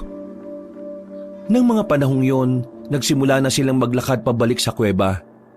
Nung may makita silang liwanag sa hindi kalayuan, mas lalo pa nilang binilisan ang kanilang paghakbang hanggang sa makarating na sila sa tapat nito. Pumasok ka na sa lagusan para makabalik na tayo sa kuweba. Kailangan na nating kisingin ang iyong pinsan. Napatango na lang si Filimon saka naunang pumasok doon. Nang makapasok na rin si Tandang Doro, para silang hinigop nito. Makalipas lang ang ilang minuto, lumusot sila sa loob ng kuweba. Naabutan nila si Santino na himbing pa rin sa pagtulog. Kaya napatawa na lang silang pareho. Umalis kang walang alam sa pakikipaglaban at maging sa espiritual. Pero babalik kang mahusay at biyasada sa pakikipaglaban. Maraming salamat, Tandang Doro. Utang ko sa inyo ang lahat ng ito. Huwag kayong mag-alala. Gagampanan ko ng maayos ang kung anumang tungkulin na nakaata sa akin. Maraming salamat din at nakahanda kang gawin ang mga bagay na alam ko sa aking sarili na hindi ko na kaya. Masaya po ko kung mapapatay ko ang mga aswang na yun. Dinala nila ang takot sa aming baryo. At sigurado, ngayong laganap na ang balita patungkol sa kanila, ang bawat magulang ay nababahala na sa kaligtasan ng kanilang mga anak. Huwag lang sanang umabot na magaya kay Santino, mga bata. Alam kong hindi mangyayari ang pinapangambahan mo. Bago pa man magawa ng mga buraw-buraw ang iniisip mo, napatay mo na silang dalawa. Sana nga po. Gabayan din ako sana ng Diyos sa misyong kong ito, Tandang Doro. Pagkatapos ng kanilang maikling pagkukwentuhan, inurasyon na ng matanda si Santino para magising ito. Panandalian ding nagpaalam si Tandang Doro para kumuha ng kanilang makakain. Nung wala nang matanda, ikinuwento ni Filimon sa kanyang pinsan ang nangyari. Sinabi na rin ng binata na pinatulog ng ermitanyo ang bata ng ilang araw. Namangha naman si Santino at sinabi na nakahanda siyang tumulong sa binata sa pagpatay sa mga buraw-buraw. Makaraan ng humigit kumulang 30 minuto, nakabalik na ang ermitanyo. May dala itong prutas at pinagsaluhan nila yon. Pagkatapos kumain, nakaramdam na matinding pagod ang binata. Dahil dito, buong araw siyang natulog. Nagising na lang siya nang yugyugin siya ni Tandang Doro at paalalahan ng kabilugan ng buwan noong gabing yon. May nakita akong mga tao dito sa gubat. Palagay ko, mga dayo lang sila at naisipan na magpalipas ng gabi rito. Ano pong kailangan nating gawin? Magbantay lang tayo sa paligid. Gaya nga ng sabi ko, matalas ang pangamoy ng mga buraw-buraw. Maamoy talaga nila ang mga dayong yan. Sige po, magbabantay ako sa paligid. Para kung lalabas sa mga buraw-buraw para umatake, mapoprotektahan natin ang mga dayo. Kailangan hindi na madagdagan pa ang mga naging biktima ng mga aswang na yon. Sasama po ako. Ayoko maiwan dito sa kuweba. Ikaw ang bahala, Santino. Pero kinakailangang mag-ingat ka. Teka, bibigyan kita ng bato mo. Para naman may pangontra ka sa mga masasamang elementong gumagala rito sa bundok. Naku, maraming salamat po, Tandang Doro. Saktong pagkabigay ng matandang ermitanyo ng bato mo kay Santino, nakarinig sila ng malakas na sigawan. Alam nilang hindi madaling makapasok ang kung anumang ingay sa loob ng kuweba. Pero ng mga panahon na yon, dinig nila ang paghingi ng tulong ng mga tao. Dahil walang panlaban si Santino, binigyan na rin siya ng patalim ng ermitanyo. Mukhang nagsisimula na mga aswang. Tayo na talamin natin kung ano ang nangyari. Kinakailangang mailigtas natin ang mga dayo bago pa man sila magawang biktimahin ng mga buraw-buraw. Nakahanda na po kami, Tandang Doro. Tayo na po. Mukhang nakakagulo na sila. Siguradong nakita na nila yung mga asawang buraw-buraw. Mag-iingat kayo. Huwag niyo nga hayaan na magkaroon ng pagkakataon ng mga buraw-buraw na biktimahin kayo. Noon din, lumabas sila at hinalughog ang gubat doon. Hinanap nila ang kinaroroonan ng mga tao, pero hindi nila makita ang mga ito. Ayon naman sa ermitanyo, malamang daw na nagsitakbuhan na mga yon. 3 sila at siguradong nagsitaka sila para makaligtas sa mga buraw-buraw. Pero alam naman nating hahabulin pa rin sila kahit saan sila magpunti. Yun na nga ang problema. Kaya kailangan natin silang mahanap at nang magawa natin silang protektahan. Tayo na, Santino, sumama ka sa kuya mo. Ako naman, doon ako pupunta sa banda roon. Agad na umalis sa matandang ermitanyo. Kaya nagpasya naman ng magpinsan na maghanap ng posibleng pinuntahan ng mga dayo. Nasa kalagitnaan na sila ng kanilang pagtakbo nang marinig nila ang pagsigaw ng isang babae at lalaki. Nabahala sila, kaya hinanap nila yon. Sa banda ron, kuya, may naririnig rin akong kaluskos. Sigurado kong inahabol sila ng mga buraw-buraw. Tayo na, bilisan natin ang pagtakbo at baka mahuli tayo ng dating. Sige, kuya. Mauna ka na dahil mas mabilis ka na sa akin eh. O sige, mag-iingat ka ha. Mga aswang ang kalaban natin. Ihanda mo na rin ang patali mo at nang may magamit ka kung sakali. Opo, kuya. Kanina ko po ito inihanda. Dahil sa pagkabahala, nauna nang tumakbo si Filemon. Nakasunod naman ang kanyang pinsan sa likuran niya. Kaya kampante siyang walang mangyayari sa bata. Nung papalapit na sila sa mga sumisigaw, "Santino, ihanda mo sarili mo. Nakita ko na ang buraw-buraw. At tama ang kutob natin. Hinahabol nila yung mga dayo." Bakit dalawa lang? Akala ko ba 3 yung dayong pumunta rito? Iyan ang hindi ko alam. Malalaman natin yan mamaya kapag nakausap natin ang dalawa. Sa ngayon, kailangan natin kunin ang atensyon ng mga buraw-buraw. Baka magtagumpay sila sa kanilang binabalak eh. Paano natin gagawin yun? Sabihin mo, may tiwala ka ba sa akin?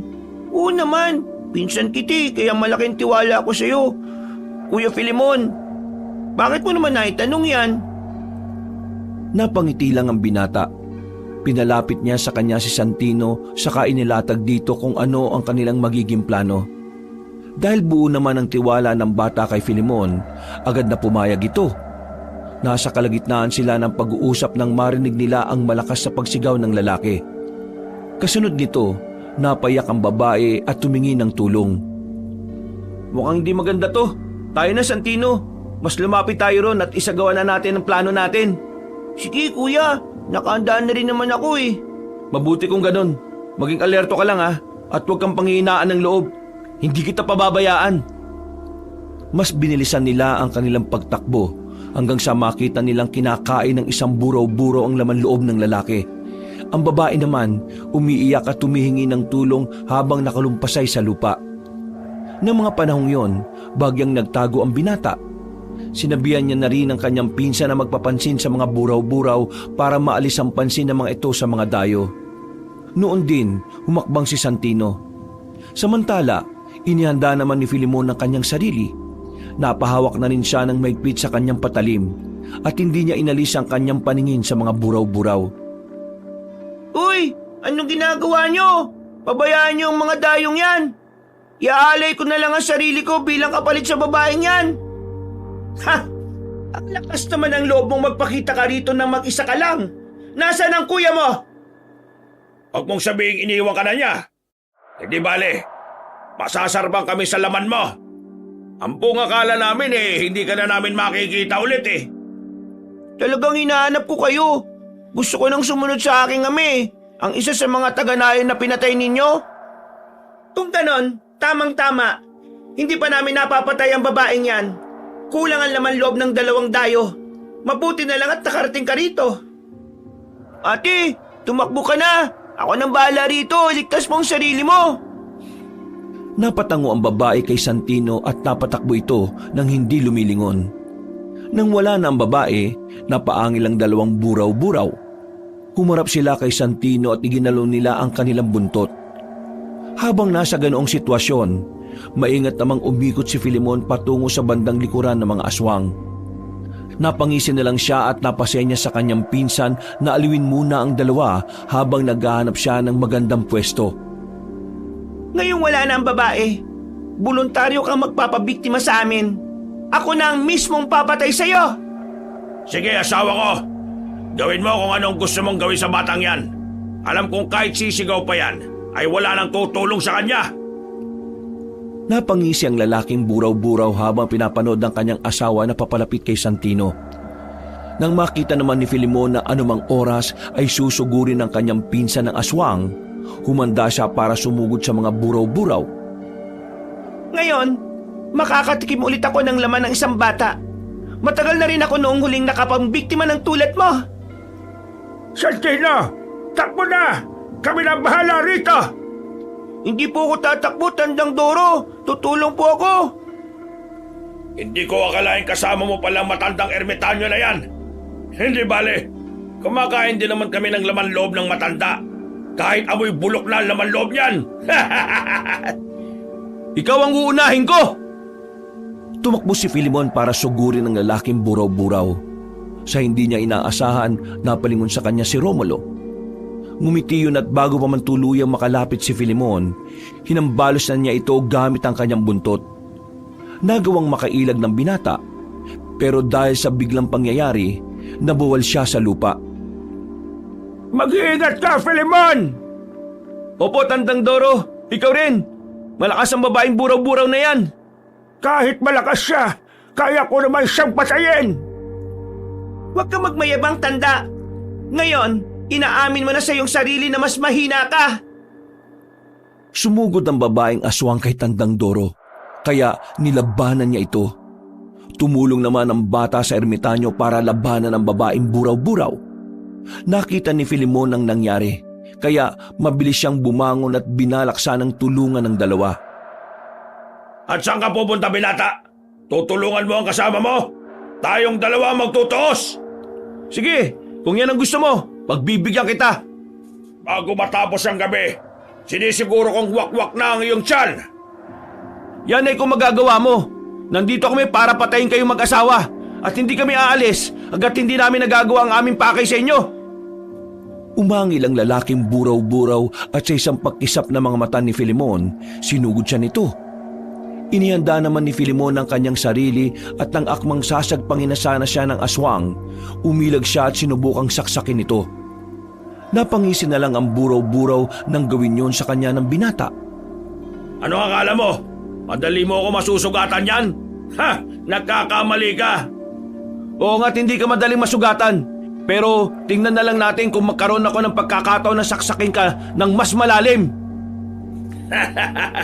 At inakala mo bang papayagan kitang gawin yun sa akin?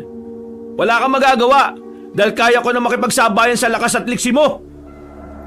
Muling napaangil ang aswang. Bagyang gumalaw ang kanyang katawan at alam na ni Filimon na naghahanda na ito sa pag-atake. Inakala ng binata na lalapitan siya nito para kagatin. Pero bago pa man niya malaman ang totoong balak ng aswang, pinuluputan na siya nito.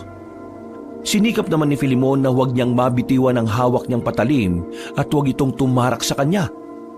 Ilang sandali pa, napansin niyang parang may kung anong kakaiba sa naging galaw ng buraw-buraw. Napangisi na lang siya nang maisip na marahil dumidiin sa balat ng aswang ang kanyang punyal. At dahil sa lakas ng pagkakalingkis nito sa kanya, mas lalo pang nahiwa ang balat niya. Akala ko ba may sa kabalang balat mo? Bakit ngayon dinaramdam mo ang sakit? Gusto ko lang ipaalam sa iyo na ang punyal na hawak ko ay bigay pa sa akin ng ermitanyo at ito ang ginamit niya para pumatay ng mga aswang. At dapat maging proud ka dahil ikaw na ang susunod na mamamatay gamit nito. Hindi ko papayagang mangyari yan. Ano akala mo sa akin, hangal? Sige, gawin mo kung anong gusto mo at gagawin ko rin kung anong iniisip ko. Talagang gagawin ko. Magpaalam ka na sa mga kasama mo. Walang alam si Filimon sa binabalak ng buraw-buraw. Nakaramdam siya ng kaba kaya sinikap niyang magpumiglas para makaalis na siya sa ganoong sitwasyon. Ilang sandali pa, naramdaman niyang bagyang nagiging maluwag ang pagkakapulupot. Sinubukan niyang iangat ang kanyang kamay na may hawak na punyal. Sa hindi niya inaasahan, bago pa man magawa ni Filimon ang kanyang binabalak, ngumanga na ang buraw-buraw. At bigla siya nitong nilamon ng buo. Sobrang nataranta si Filimon, kaya nag-isip siya ng kanyang pwedeng gawin. Gagamitin sana niya ang kanyang patalim para kumapit sa bunganga ng aswang, pero bago pa man niya magawa ito ay dumaus-us na siya. Nung mga panahon yon, naisip niyang itarak ang patalim niya sa loob ng katawan ng nilalang. Nang magawa niya ito, naging malikot ang buraw-buraw. Palatandaan na nasaktan ito. Hindi tumigil si Filimon at mas lalo pa niyang diniinan ang kanyang punyal sa loob ng tiyan ng nilalang. Nagulat na lang siya nang magawa niya itong mahiwa at tuluyan siyang makalabas mula sa tiyan ng aswang. Anong ginawa mo sa akin? Hayop ka! Ikaw ang hayop! Kayo ang rason kung bakit maraming namatay dito sa liblib na lugar. Dahil nararapat lang din naman sa mga taong kagaya mo ang kamatayan. Alam mo kung kanino talaga dapat yon? Sa inyo! Ngayong nahiwa ko ng tiyan mo, madali ko nang mapupugot ang ulo mo! Yan ay kung magagawa mo. Hernanda, tulungan mo ako. Hindi! Nasaan ang asawa ko? Iniwan ka na niya. Alam niyang mahina ka na at wala nang laban. Mukhang ayaw niyang maging kagaya mo. Hindi ito maaari. Sige na, Filemon. Pugutan mo na ng ulo ang aswang na yan. Sinubukan pang manlaban ni Romulo. Pero nagawang makakyat ni Filemon sa kanyang katawan ng walang kahirap-hirap. Ilang beses din niyang tinangkang kagatin ng binata. Pero sa kada paggalaw niya'y natitigilan siya dahil sa sakit na kanyang nararamdaman. Hindi mo ba inaasahan na magagawa ko to? Bakit parang natigilan ka? Kung mapapatay mo man ako ngayon, paniguradong may isang buraw-buraw rin ang mabubuhay para patayin ka at ang iba pang mga tao na malalapit sa'yo. Tumigil ka na! Huling salita mo na yan dahil pupugutan na kita ng ulo! Ngumanga ang lalaking buraw-buraw para sana muling lulunin si Filemon. Pero bago pa man niya magawa ang kanyang binabalak, mas lumapit pa ang binata sa bandang liig ng aswang. Walang pagdadalawang isip niyang ginilitan ito. At kahit na nagwawala ang aswang, wala na itong nagawa dahil naging mahina na siya. Kalaunan, nagawa ni Filemon na pugutan ng ulo ang lalaking buraw-buraw. Kasabay ng pagbagsak ng katawan ng aswang, lumapag din sa lupa ang binata. Tandang Doro, ano nangyari? Paanong... Mas malakas ang babaeng buraw-buraw kaysa sa lalaki. Munti ka na niya kung mapatay. Mabuti na lang at naorasyonan ko siya para makaramdam siya ng kaba. Nang makita naman niyang inihiwa mo ang tiyan ng asawa niya, doon na siya nataranta. Siguro, kung hindi mo nagawa yon, hindi rin ako makakapag-orasyon. Baka nakain na ako ng buraw-buraw na babae. Diyos ko po, mabuti na lang, yun lang ang natamo mo. Teka, tutulungan na po kita dyan, Tandang Doro. Maraming salamat. Sige, kaunti lang ito. Wala naman nangyaring maluma sa akin. Panigurado na dahil lang ito sa lakas ng mga buraw-buraw na yan. Madali lang naman itong gamutin. Mabuti na lang talaga, tumakas yung babaeng buraw-buraw. Kung hindi lang sana ako tinulak kanina ni Tandang Doro, nagtagumpay ang aswang na yun na makain ako. Maraming salamat po, Tandang Doro. Hindi bali na. Saka na natin problemahin yung buraw-buraw na yon. Ang mahalaga, napatay natin yung asawa niya at hindi na tayo mahirapang patayin yun. Sige, umuwi na muna tayo sa kuweba.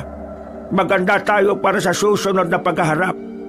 Kailangan sa pagkakataong yon, mapatay na natin ang babaeng buraw-buraw. Tama po kayo, Tandang Doro. Kapag hindi natin napatay si Hernanda, may posibilidad na marami pa ang kanyang mabibiktima. Minabuti nilang tatlo na bumalik na muna sa kuweba.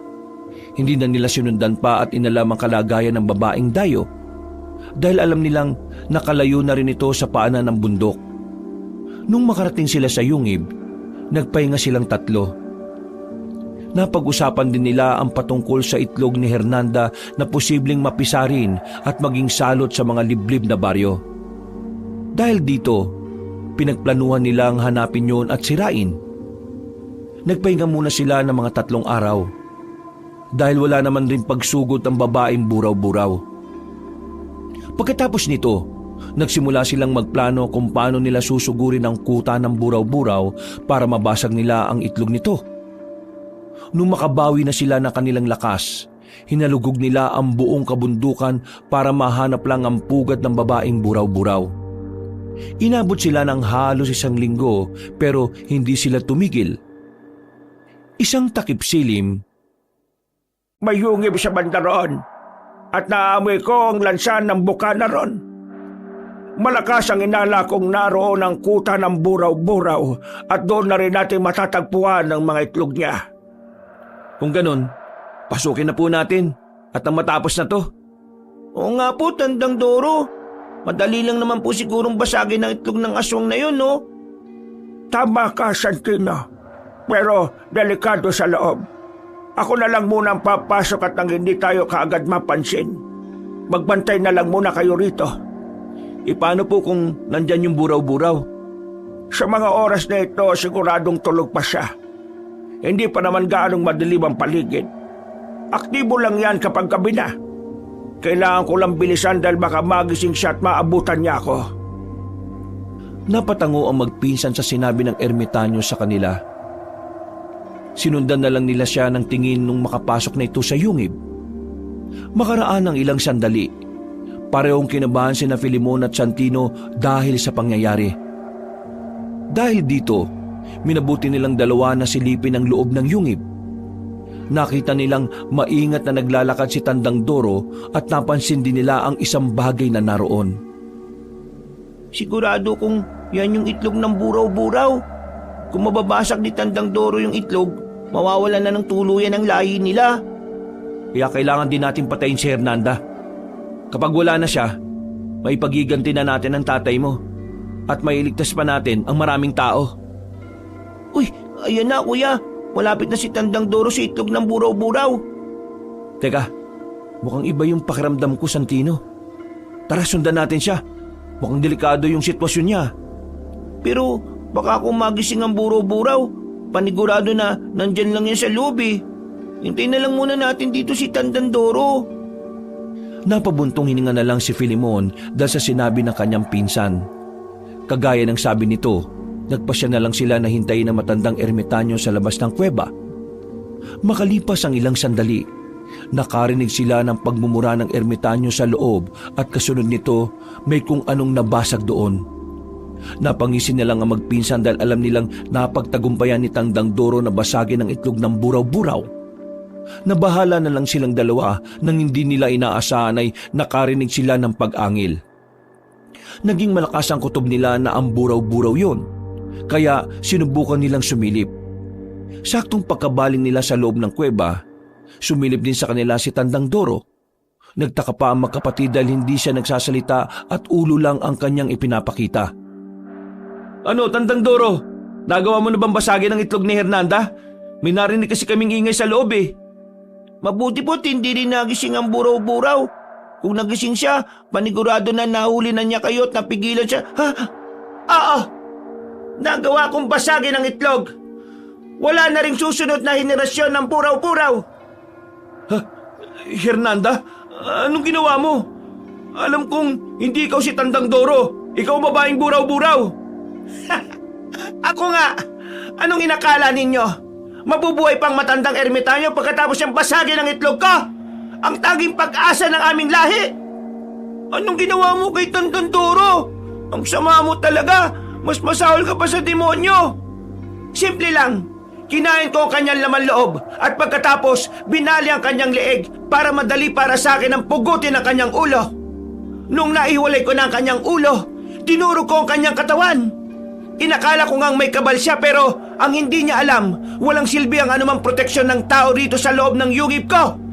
Ito ang ulo niya! Saluin niya! Ipinasa ng buraw-buraw ang ulo ni Tandang Doro kina Filemon. Napatras naman ang magpinsan. At noon lang nila nalaman na hinawakan lang pala ng aswang ang ulo ng ermitanyo. Napangisip pa sa kanila si Hernanda at napaangil. Humanda na rin ito para lumabas sa kanyang kuweba. Humanda kayong dalawa! Talagang nakahanda na kami. Hindi mo kami magagawang talunin. Kahit pa na isa kang aswang at kami mga tao lang. Nung nakaraan pa ako nananabik sa mga laman loob ninyo. Ngayon, sigurado na ako magagawa ko ng kainin ng mga yan. Hanggang imahinasyon mo lang yan. Hindi kami natatakot sa iyo, buraw-buraw. Noon din, lumabas si Hernanda sa kuweba. Duguan ang bunganga nito at maging ang kanyang katawan. Naganda naman ang magpinsan para sa kung anumang gagawin ng buraw-buraw sa kanila. Walang ano-ano, bumwelo ang aswang at sa isang pagkisap na mga mata ni na Filemon, lumapit ito sa kanila. Umilag silang pareho, kaya hindi nagtagumpay ang aswang na masunggaban ng isa sa kanila. Santino, kailangan natin mag-ingat. Mukhang nag-ibayo na ang kanyang lakas. Panigurado na mahihirapan tayo nito. Sige, Kuya Filemon. Ano, nagulat ba kayo? Ngayon wala nang aking magiging anak. Nakahanda na rin ako makipagpatayan sa inyo. Bago pa man malaman na magpinsan ang gagawin ng buraw-buraw, bigla na nitong naigalaw ang kanyang buntot. Hinambalos nito sina Filimon at Santino, kaya pareho silang tumilapon. Napaangil lang ang aswang at mas lalo pang naging mabagsik ang itsura niya. Napaungol naman ang magpinsan, pero kahit papaano, hindi gaanong nasaktan si Filimon dahil sa kabal sa kanyang katawan. Agad siyang tumayo. Hinawakan niya ang kanyang punyal at tumakbo siya para sugurin ng aswang. Sinalubong siya ni Hernanda at sinubukan siyang kagatin ito.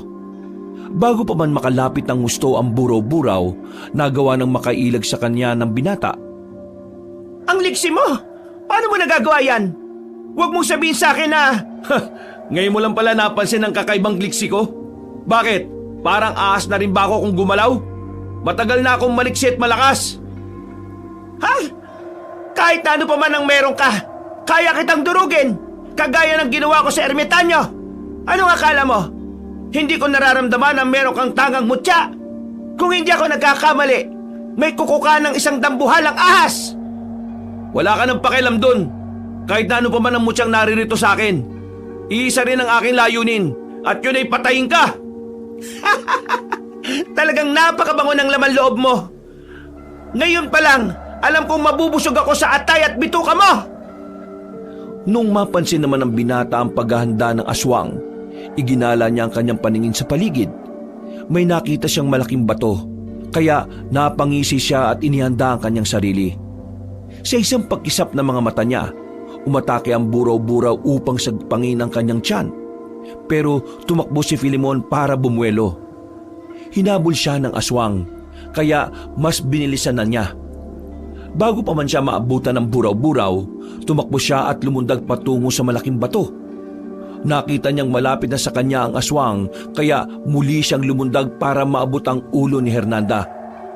Nung nasa ere na siya, biglang ipinihit ng buraw-buraw ang kanyang katawan sabay hambalos kay Filimon gamit ang buong lakas niya. Hindi naman inaasahan ng lalaki na gagawin yun ni Hernanda. Tumilapon siya at tumama ang kanyang katawan sa isang malaking puno. Pagbagsak niya, napahawak na lang siya sa kanyang likod dahil sa matinding sakit. Anong akala mo? Hindi ko nababasa ang galaw mo? Tao ka lang, samantalang ako, isang mataas na uri ng aswang. Anong ginawa mo kay kuya? Manda ka sa akin, aswang ka. Kahit bata lang ako, kaya ko rin lumaban. Ha! Ang lakas talaga ng loob mo, bata! Halika rito, maglaro tayo. Pupuluputan kita at dahan-dahan kitang papatayin. Huwag mong pakialaman ang pinsan ko. Ako ang harapin mo at tayong dalawa magtutuos. Kaya ko ito, kuya. Hindi ako papayag na pati ikaw ay mawala rin sa akin dahil sa kagagawan ng buraw-buraw na ito. Wag! Baka kumapano ka. Ako na lang bahalang umarap sa aswang na yan. Huwag kayong magtulakan. Pareho rin naman kayo mamamatay sa bandang huli. Pero yun nga lang, mas mauna ang batang ito. Halika bata, lumapit ka pa rito. Huwag kang makinig sa buraw-buraw na yan. Pabayaan mo akong tapusin ang labang ito. Huwag ka lang sumali, Santino. Hindi nakinig kay Filimon si Santino. Nagsimula itong maglakad na parang wala sa kanyang sarili at dahan-dahan itong lumapit sa buraw-buraw. Napangisi naman si Hernanda, kaya nabahala na ang binata. Santino! Pinagsabihan na kita, hindi ba? Talagang hindi yan makikinig sa'yo. Tingnan mo ang kanyang mga mata. Parang inaantok, hindi ba? Ha! Nagawa ko siyang hipnotismuhin at gagawin ko rin yan sa'yo.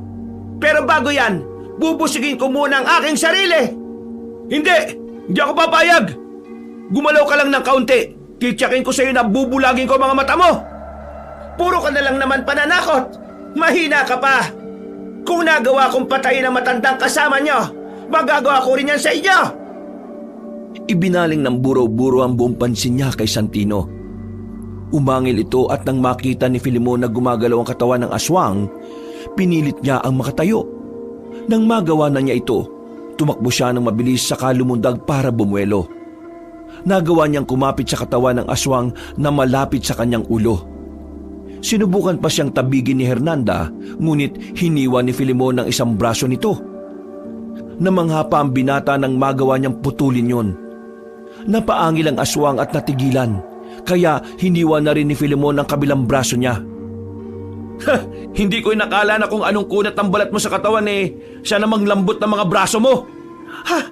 Anong ginawa mo? Pagbabayaran mo ito ng mahal! Sa halip na atakihin ang bata, nagwala si Hernanda at sinikap niyang ibalibag si Filemon. Pero dahil malakas ang pagkapit ng binata, hindi nito nagawa ang kanyang plano. Upang mahulog si Filemon, sinubukan ng aswang na ibangga ang kanyang katawan sa mga puno roon. Napailing na lang si Filemon, at dahil sa bertud ng kuko ng ahas, hindi siya bumagsak. Ano nga sabi ko sa'yo? Bubulagin kita? Ha! Ang lakas ng loob mo! Akala mo ba'y magagawa mo talaga yan? Ipinihit ng buraw-buraw ang kanyang ulo, hanggang sa makaharap na niya si Filemon. Ngumisi ito at ngumanga ng napakalaki. Alam ng binata kung ano ang plano ng aswang, kaya lumundag siya saka kumapit sa pinakamalaking puno. Ng mga panahong yon, may nabaling sanga sa puno. Kinuha niya ito at muling lumundag patungo sa buraw-buraw. Hindi inaasahan ng aswang ang kanyang gagawin, kaya hindi na ito nakailag pa. Buong lakas na itinarak ni Filemon ang sanga sa mata ni Hernanda. Napasigaw ng malakas ang aswang. Dahil sa matinding galit niya, hinambalos niya ng kanyang buntot si Filemon, kaya nahulog ito sa lupa. Nagwala naman ang aswang, dahil hindi niya magawang hugutin ang sangang nakatarak sa kanyang mga mata, dahil nga wala na ang kanyang dalawang mga kamay. Kapag sinabi ko, gagawin ko. Ngayong isa na lang ang mata mo, magiging limitado na rin ang paningin mo. Teka, Santino, ayos ka lang ba? Oo, kuya. Ano ba nangyari? Bakit parang nakalutang lang ako kanina? May ginawa sa iyo ang buraw-buraw. Hindi bale, nakawala ka na sa kanyang salamangka. Sige na, doon ka na muna sa gilid at may tatapusin akong gulo rito. Sige, Kuya Filemon. At nakawala na pala yung batang yan sa aking hipnotismo, ha? Pakialamero ka talaga. Humanda ka. Dudurugin ko rin ang mga mata mo. Nagdududa na ako sa kakayahan mo Hindi mo magagawa yan dahil ang totoo, mahina ka pala. Hindi sumagot ang buraw-buraw. Humarap siya kay Filemon at napaangil. Alam ng binatang sobra na ang galit ng aswang sa kanya. Kaya inihanda niya ang kanyang punyal at naghintay ng tamang pagkakataon. Nang yumuko ng bahagya ang aswang upang atakihin siya, biglang kumapit si Filemon sa sangang nakatarak sa mata ng aswang. Mas lalo pang nagwala ito, kaya napalambitin ng binata. Tingnan mo kung ano ang ginawa mo sa akin! Binulag mo ang isang mata ko! Dapat lang yan sa mga kagaya mo. Pero alam mo kung anong mas karapat-dapat sa'yo? Mamatay! Nang maramdaman ni Filemon na malapit na siyang mahulog, sinubukan niyang lumundag patungo sa katawan ng aswang. Kumapit siya rito at sinikap na huwag mahulog. Nagwala ulit ang buraw-buraw at sinubukan niyang kagatin si Filemon. Pero hindi niya ito maabot dahil sa sangang nakatarak sa kanyang mga mata. Nang mga panahong yon, itinaas ng binata ang kamay niya na may hawak ng punyal at sinikap na itarak yon sa liig ng buraw-buraw. Naging panay naman ang iling ng aswang, kaya hindi ito nagawang sugatan ni Filemon. Akala mo ba papayag ako sa binabalak mo? Kahit na anong gawin mo, alam kong unti-unti ka nang nangihina. Ilang sandali na lang, magagawa na kitang pugutan ng ulo. At paano ka naman nakakasiguro magagawa mo yan? Alam kong may takot pang naiiwan dyan sa loob ng puso mo. At ako ang dahilan yan. Nagkakamali ka. Kung may natitira man dito sa puso ko, yun ay galit. Galit sa'yo at sa mga kagaya mong aswang. Kung hindi dahil sa inyo, buhay pa sana ang tiyuhin ko. Wala akong pakialam sa kanya. At pati na rin sa iba pa naming naging biktima. Mahihina sila. At kapag mahihina, nagiging pagkain lang namin. Talagang wala kang awa. Hindi ka na dapat ang buhayin pa. At kayo, nararapat din kayong maging pagkain ko. Kaya humanda ka, binata. Ikaw at ang batang kasama mo ay magiging patawid gutom ko. Hindi ko papayagang mangyari yan. Pagkawikan ni Filemon, buong tapang siyang lumundag ulit patungo sa sanga ng puno na nakatarak sa mata ng aswang. Pagkakapit niya roon, naging mahina ang pagkakakapit ng sanga. at nakaamba na itong mahulog. Wala nang nagawa si Filemon kundi ang sumugal. Lumundag ulit siya at dahil sa biglaang ginawa niya, hindi nakapaganda ang buraw-buraw. Nagawang maabot ng binata ang liig ng aswang at bago pa man siya nito kagatin, buong lakas niyang itinarak ang kanyang punyal doon. Kasunod nito, ginilitan niya ang lalamunan ng aswang. Nagwala si Hernanda at sinubukan nitong manlaban pa. Pero dahil sa paggugot niya ng lakas, bumulwak ang dugo sa kanyang lalamunan. Kasabay ng pagbagsak ng aswang sa lupa, lumapag na rin si Filemon. Ano kuya? Tapos na ba yan? Patay na ba ang buraw-buraw na yan? Hindi ako sigurado, Santino. Sandali, lalapitan ko siya. Kailangan hindi na siya mabuhay pa ulit para tuluyan na tayo maging ligtas. Tama ka kuya. Pugutan mo na ng ulo yung buraw-buraw na yan para wala na talagang tsansa na mabuhay pa. At talagang yan ang gagawin ko. Kapag sigurado na akong patay na ang aswang na ito, maaari ka nang lumapit dito. Sandali lang. Nilapitan ni Filemon ang buraw-buraw. Nung makita niyang bahagya pang gumagalaw ang katawan nito, napailing siya. Nilapitan niya ang ulo ng aswang at walang pagdadalawang isip na pinugot ito. Napailing na lang siya nang makita ang durog na mata ng aswang. Ngayon, tsak na akong wala ng ibang taong magiging biktima. Kulang pa sana ang pagpugot ko sa ulo ng buraw-buraw na ito eh. Pero ito lang ang aking magagawa para maipagiganti ang mga biktima. Lalo na si Tio Nicasio. Kuya, ang galing mong makipaglaban. Hindi ko akalain kaya mong patayin ng ganun lang ang buraw-buraw. Buwis buhay ang ginawa mo ah. Ginawa ko yun para sa'yo.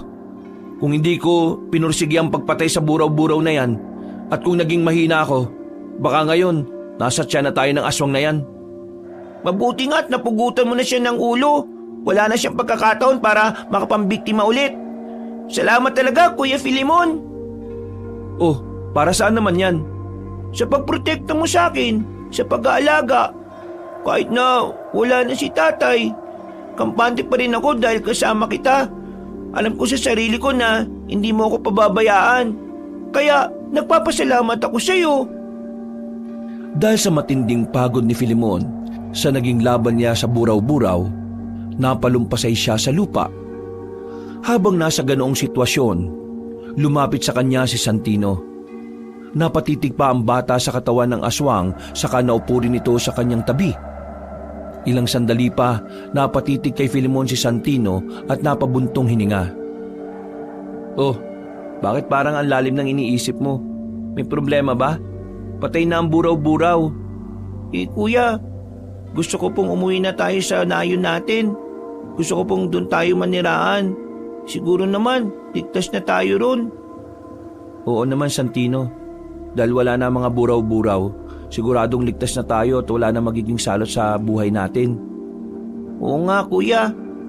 Sayang naman ng bahay natin doon kung pababayaan na lang natin. Isa pa, yun lang din ang alaala ni tatay eh. Gusto ko, alagaan natin ang bahay at gamitin na rin ng lupain. Kung yan ang gusto mo, sige. Yan ang gagawin natin. Kahit na anong oras, kaya naman natin bumalik dito sa lugar na to eh. Tama kuya. Wala na rin naman magiging panganib sa atin kasi patay na sina Hernanda at Romulo. Kung meron man, mga elemento na lang. Pero alam kong hindi nila tayo sasaktan kasi nilirespeto naman natin ang kanilang tirahan eh. Nagpahinga na lang silang dalawa sa loob ng yungib. Mabuti na lang at hindi yon sinarhan ni Tandang Doro nung umalis sila. Kaya nakapasok pa sila roon at nakapagpalipas ng gabi. Kinabukasan, maaga silang nagising. Sinubukan nilang balikan ang bahagi kung saan naganap ang unang laban nila sa mga buraw-buraw. Nagbabaka sakali silang mahanap nila ang bangkay ni Tio Nicasio roon. Pero hindi nila ito natagpuan. Hinayaan na lamang nila ito at nagpasya na silang bumalik sa kanilang nayon. Pinuntahan din nila ang bahagi kung saan nila iniwan ang kanilang sisidlan ng tubig, pero hindi na nila ito nakita. Nung naroon na sila sa kanilang baryo, nalaman nila na halos walang mga tao roon. Pumunta kasi ang mga yun sa bayan para umiwas sa pananalasa ng mag-asawang buraw-buraw. Magmula noon, namuhay sina Filemon at Santino sa nasabing baryo. Kung narito lang sana ang tatay mo, paniguradong masisiyan siya dahil wala na mga salot na nagbigay ng takot sa atin. Yun nga rin po ang iniisip ko, kuya eh. Siguro, ipinagmamalaki rin niya tayo dahil natalo natin ang mga buraw-buraw. Hindi ko akalain na kahit mababangi sila at walang konsensya kung pumatay, nagawa pa rin natin silang patayin. Kaya nga Santino siguro itinadhana ng Diyos na makilala natin si Dan ng Doro. Siya ang naging tulay para mabigyan natin ng katahimikan ng mga liblib na nayon dito sa atin. Ay, sayang nga lang no, namatay siya. Nakakaawa pa yung kanyang naging sitwasyon. Siguro nga kung di mo ako pinigilan pumasok, baka pati ako ganun din ang naging kapalaran. Ewan ko nga ba, bigla kasing lumakas yung kabog ng dibdib ko nung mga panahong yun eh. Parang may nagsasabi sa akin na pigilan ka. Kung ano man yun, dapat din tayo magpasalamat sa kanya. Kaya nga Santino, baka nga si Tio Nicasio yun Kung ganun, totoo nga yung sinasabi nila na binabantayan tayo ng mga yumao nating nagmamahal sa atin. Oo naman. Alam kong mahal tayo ni Tio Nicasio kaya kahit wala na siya, ginagawa niyang lahat para mabantayan tayo. Ay, ewan ko nga ba kuya. Parang masamang panaginip lang ang lahat ng ito, no? Parang hindi ko pa rin mapaniwalaan na wala na si tatay. Ako rin. Hindi nga rin ako makapaniwala Simpleng tao lang tayo na nakaharap ang mga malalakas na aswang. At nakasama pa natin ang isang ermitanyo. Sino ba naman na mag-aakalang ito mangyayari sa atin? Napatawan na lang ang magpinsan dahil sa kanilang naging karanasan. Sinubukan nilang kalimutan ang mga mapait na nangyari at itinuon ang pansin nila sa paglinang ng naiwang lupain ng kanyang tiyuhin. Natapos na rin kasi ang tagtuyot, kaya hindi na sila nahirapan.